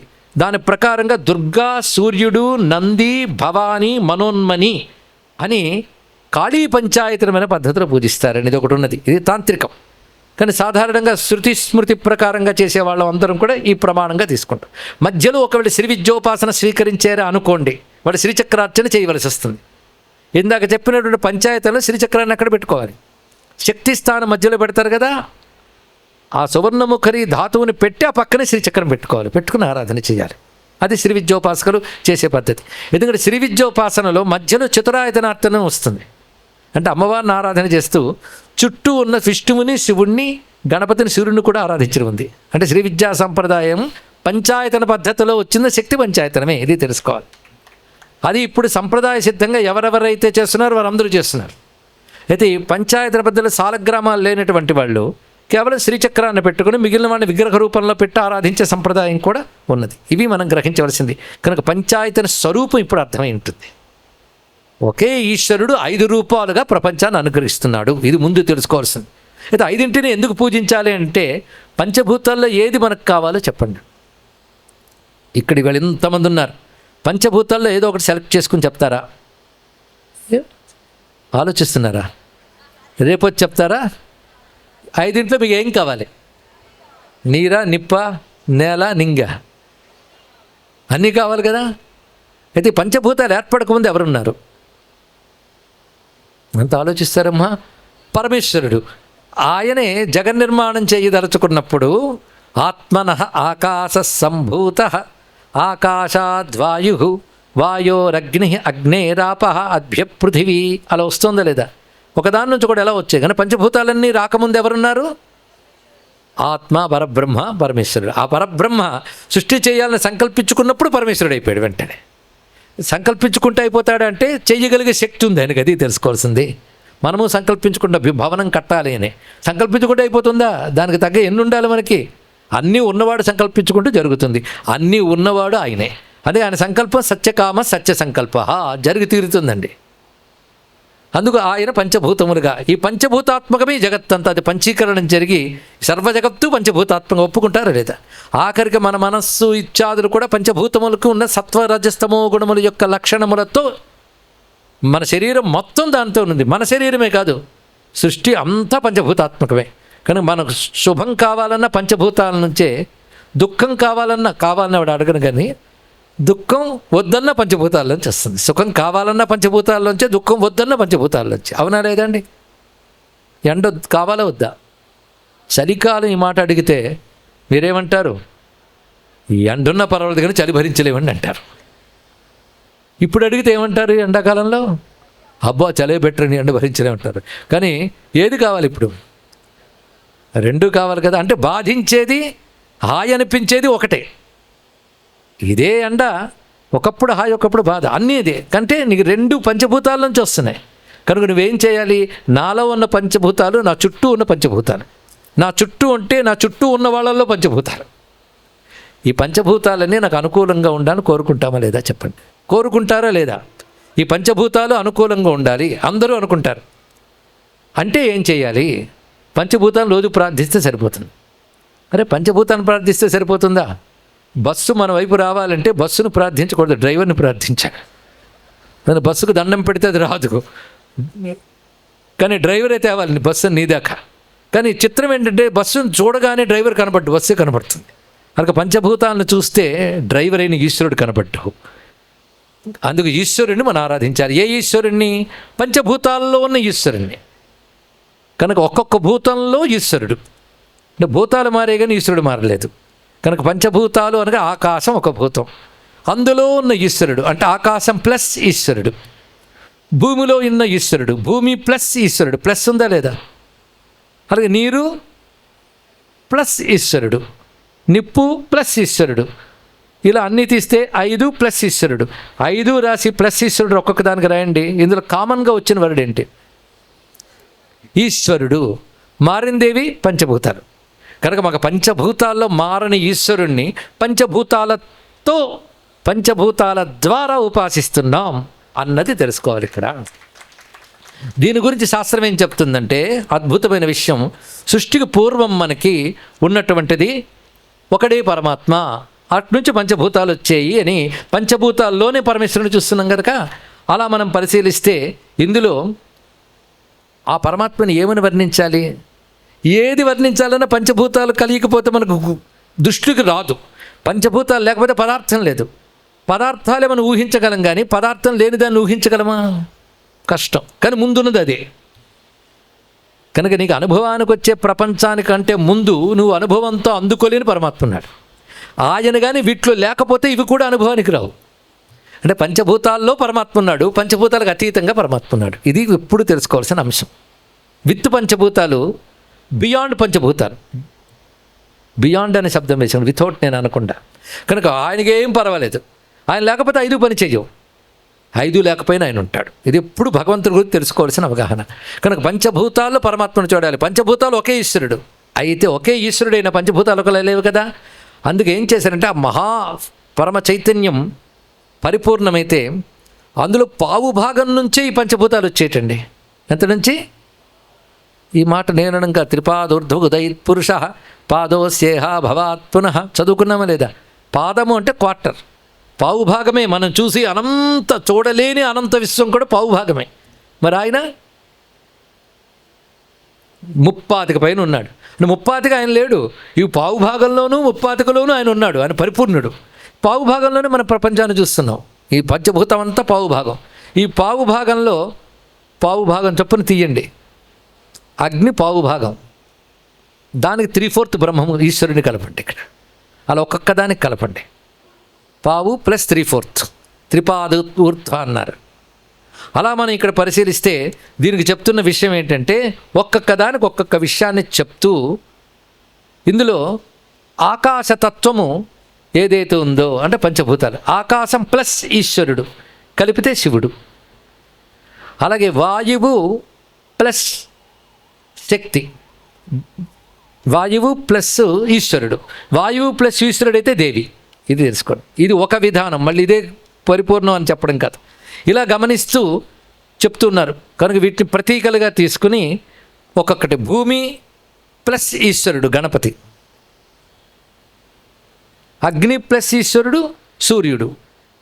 ఇంకో సంప్రదాయంలో వాయువు ప్లస్ ఈశ్వరుడు సూర్యుడు అన్నారు. ఏది కరెక్టు? అక్కడ ఆ సంప్రదాయంలో పేర్చిన ప్రకారంగా అది కరెక్టే, ఇక్కడ ఇది కరెక్టే. ఎందుకంటే సూర్యుడు కూడా వాయుగోళం అగ్నిగోళం కనుక అగ్నికి సరిపోతుంది, వాయువుకు సరిపోతుంది. సూర్యుడిని తీసుకున్నారు. భూమి ప్లస్ ఈశ్వరుడు గణపతి, జలము ప్లస్ ఈశ్వరుడు నారాయణుడు. ఇప్పుడు తెలిసింది కదా, నారాయణుడు జలతత్వం. నారా అనే మాటలోనే జలం ఉంది కనుక పంచభూతాన్ని అది కలిపినప్పుడైంది. ఇందులో శివ పంచాయతనం అని పెట్టినప్పుడు ఆకాశతత్వముగా శివుని చెప్తున్నాం. అదే మళ్ళీ ఇటు మార్చి మధ్యలో మరొకటి పెడితే ఇది మారుతుంది. మళ్ళీ మొత్తానికి ఇక్కడ ఒకటి మాత్రం స్పష్టంగా తెలుసుకోవాలి. మనం పెట్టుకున్న పంచ ఆయతనం పంచభూతముల్లో ఉన్న ఒకే పరమేశ్వరుని ఆరాధించడం, ఇది తెలుసుకోవాల్సింది. ఒక్కటి చేస్తే చాలు కదా అంటే పంచభూతాల్లో ఒకటి ఇస్తే సరిపోతుందా? ఎలాగైతే పంచభూతములు కావాలో ఈశ్వరుడు కూడా కావాలో, పంచభూతములతో ఈశ్వరుని కలిగినప్పుడు ఈ భేదం కలిగించి మనం ఆరాధిస్తున్నాం. కానీ ఇవన్నీ ఒకటే ఈశ్వరుడిని తెలుసుకోవడం కోసమని వాటంటే ఒక దాంట్లో పెట్టుకుంటున్నాం. కానీ పంచభూతాలు ఒకటే ఈశ్వరుడు. ఒక ఈశ్వరుని ఆరాధిస్తే పంచభూతాల్లో ఆయన అనుగ్రహించడా? అనుగ్రహిస్తాడు. కానీ పంచభూతాలతో ఈశ్వరుడు అన్నప్పుడు 5 రూపాయలు వచ్చారే కదా, అందుకు ఇది పెట్టారు. కనుక పంచభూత తత్వము పంచాయతనము ఇది మనం గ్రహించగలిగితే ఈ విధంగా మనం పంచాయతను ఆరాధించినట్లయితే పంచభూతములలో ఉన్నటువంటి ఈశ్వరుడు మనం అనుగ్రహిస్తాడు. ఇంత స్పష్టంగా తెలియదు కదా. ఇవాళ చెప్పిన ఈ పంచతత్వంలో ఒకే ఈశ్వరుడు 5 రూపాయలుతున్నాడు. ఆయన లేకపోతే ప్రపంచం జరగదు. ఇప్పుడు 5 తప్ప మనకి ఇంకెవరైనా దేవతలు వేద పురాణాల్లో కనబడుతున్నారా చెప్పండి. కొందరు అంటూ ఉంటారు హిందువులు 33 కోట్ల దేవతలండి అని. 33 పేర్లు చెప్పండి, సంతోషిస్తాం. 3 కోట్లు అంటారు, 33 పేర్లు చెప్పండి కనీసం. మనకు తెలీదు. కానీ పంచాయతనంలోనే అందరూ ఉన్నారని నేను చెప్తాను, మీరు ఒప్పుకుంటారో లేదు. మనం పూజించే ప్రతి దేవత, ఉదాహరణకి లక్ష్మి, సరస్వతి, దుర్గా, కాళి, ఇంకా అన్నపూర్ణ, ఇన్ని పేర్లు ఎన్ని చెప్పండి అన్ని దేవి అనే తత్వంలోకి వచ్చేసాయి. మొత్తం అవునా లేదా? మొత్తం అంతా దేవిలోకి వచ్చేసింది. అలాగే విష్ణువు, రాముడు, కృష్ణుడు, నృసింహుడు, ఇంకా మీ ఇష్టం అన్ని దేవుళ్ళకి వెళ్ళిపోయాయి వైష్ణవంలోకి. ఆడి తర్వాత దక్షిణామూర్తి, నటరాజు, అర్ధనారీశ్వరుడు, ఆదిభిక్షువు, సోమాస్కందుడు ఇత్యాదులు అన్ని దేంట్లోకి వెళ్తాయి? శైవంలోకి వెళ్ళిపోయాయి కదా. ప్రధానం ఈ మూడే తీసుకున్నాం. గణపతులు ఎన్ని ఉన్నాయో మనకు తెలియదు. ఏదో పసుపు పొంద పెట్టి పూజ పక్కన పెట్టేయడం అనుకుంటాం, కానీ దిగితే కానీ లోతు తెలియదు. గణపతులు ఎన్ని రకాలు ఉన్నారో, ఎన్ని రకాలున్నా అన్నీ ఒక్క గణపతి తత్వంలో మనం ఆరాధన చేస్తున్నాం. తెలిసిపోయింది కదా. ఇంకా సూర్యుడా, ఇంకా దాంట్లోకి వెళ్తే సౌర ఉపాసనలో కూడా అనేక సూర్యమూర్తులు, ద్వాదశాదిత్య ఉపాసనతో పాటు చాలా చాలా ఉన్నాయి. సౌరారాధన పద్ధతి అవన్నీ ఒక దానిలో వచ్చాయి. చూడండి, మొత్తం అందరూ సెట్ అయిపోయారా లేదా? మరి కుమారస్వామి చెప్పలేదండి. ఇది పెద్ద ఆలోచన. కుమారస్వామి అంటే ఆయన శివుడి పక్కన కూర్చోగలడు, అమ్మగారి పక్కన కూర్చోగలడు, గణపతి పక్కన కూర్చోగలడు. ఆయన ఎటైనా వెళ్ళిపోతాడు. ఎందుకంటే ఆయన శివశక్తుల పుత్రుడు, గణపతికి సోదరుడు. సరిపోయింది కదా. కనుక ఆయన ఇందులో భాగంగానే తీసుకోవచ్చు మనం. ఇక్కడ ప్రత్యేకంగా ఇంకేమున్నాయి? ఇంద్రాది దేవతలు అంటారా? ఉపాస్య దేవతలు వేరు, లోకాన్ని నిర్వహించే దిక్పాలకాదులు వేరు. వారిని మనం గౌరవించాలి, వారిని నమస్కరించాలి. అందుకే యజ్ఞాలు చేసినప్పుడు దిక్పాలకుల్ని హోమం చేస్తాం. అదేవిధంగా నవగ్రహ దేవతల్ని ఆరాధన చేస్తాం, లేకపోతే మన బతుకులు ఏమవుతాయి. అయితే వీళ్ళందరూ మనం ఉపాస్యమని కాకుండా ఉపాస్య దేవతకు అంగములుగా వీళ్ళందరినీ మనం ఆరాధన చేస్తుంటాం. ఇక్కడ కనుక ఆ దేవతల్ని మనం పూజించాలి, దేవతల్ని. కానీ ఉపాస్య దేవతలుగా చెప్పం వాటిని. కానీ ఉపాస్య దేవతలుగా చెప్పవలసిన వాళ్ళు విష్ణువు, శివుడు, శక్తి, గణపతి, సూర్యుడు, ఇవి ప్రధానం. కుమారస్వామిని కూడా కలిపితే ఉపాసనగా 6వది అయింది మొత్తానికి. కనుక ఇప్పుడు మొత్తం అందరి దేవతలు 5ఇంట్లోకి వచ్చేసారా లేదా చెప్పండి. నువ్వు చూస్తున్న పంచభూతాత్మక జగత్తును నిర్వహించే ఈశ్వరుడు పంచాయతనంలోకి వచ్చేసాడు. విశ్వమంతా పంచాయతనంలో గోచరించింది. ఈ పంచాయతనంలోనే వేదం చెప్పిన సర్వదేవతలు ఉన్నారు. ఎవరు? వేదం చెప్పిన సర్వదేవతలు పంచాయతనంలో ఉన్నారు. కనుక నేను వేదమతాన్ని సంపూర్ణంగా ఉపాసిస్తాను అనుకుంటే పంచాయతనంతో సంపూర్ణత సిద్ధిస్తుంది. ఇది గమనించవలసిన అవసరం ఇక్కడ. కనుక పంచాయతన తత్వంలో ఇంత సంపూర్ణతను మనం భావన చేసి నమస్కరించుకొని ఆ విష్ణు, శివ, శక్తి, సూర్య, గణపతి ఇత్యాది రూపములతో ఉన్న ఒకే పరమేశ్వరునికు మనం నమస్కారం చేసుకుంటున్నాం. అందుకే ఇష్టదేవత నిష్ట ఉంటూనే ఇవన్నీ చేసుకోవచ్చు. దీనివల్ల మరొక ప్రయోజనం ఏమిటంటే, వాడు గొప్ప జ్ఞానం అవన్నీ పక్కన పెట్టి పంచాయతనంలో తన ఇష్టదేవతను ఆరాధించేసుకునే వాడికి ఇతర దేవతల్ని కించపరిచి చూడడం అనేది అలవాటు కాదు. అది గొప్ప విషయం అండి. ఇక్కడ అదొక్కటి చాలదు, ఉత్తమమైన స్వభావాన్ని ఇస్తుంది ఇక్కడ.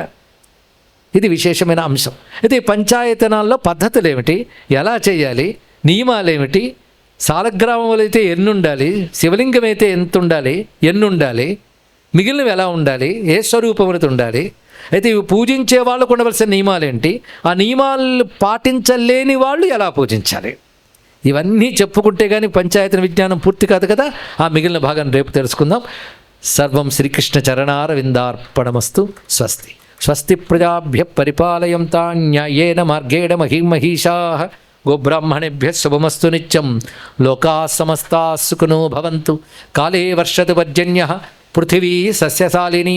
దేశోऽयं క్షోభరహితో. బ్రాహ్మణాः సంతు నిర్భయాः. అపుత్రా పుత్రిణః సంతు పుత్రిణః సంతు పౌత్రిణః. అధనాः సధనాः సంతు జీవంతు శరదాం శతం. మంగళం కోసలేంద్రాయ మహనీయ గుణాత్మనే. చక్రవర్తి తనూజాయ సార్వభౌమాయ మంగళం. వేద వేదాంత వేద్యాయ మేఘశ్యామలమూర్తయే. పుంసాం మోహన రూపాయ పుణ్యశ్లోకాయ మంగళం. ఉమాకాంతాయ కాంతాయ కామితార్థప్రదాయినే. శ్రీగిరీశాయ దేవాయ మల్లినాథాయ మంగళం. విశ్వనాథాయ మంగళం. మహాదేవాయ మంగళం.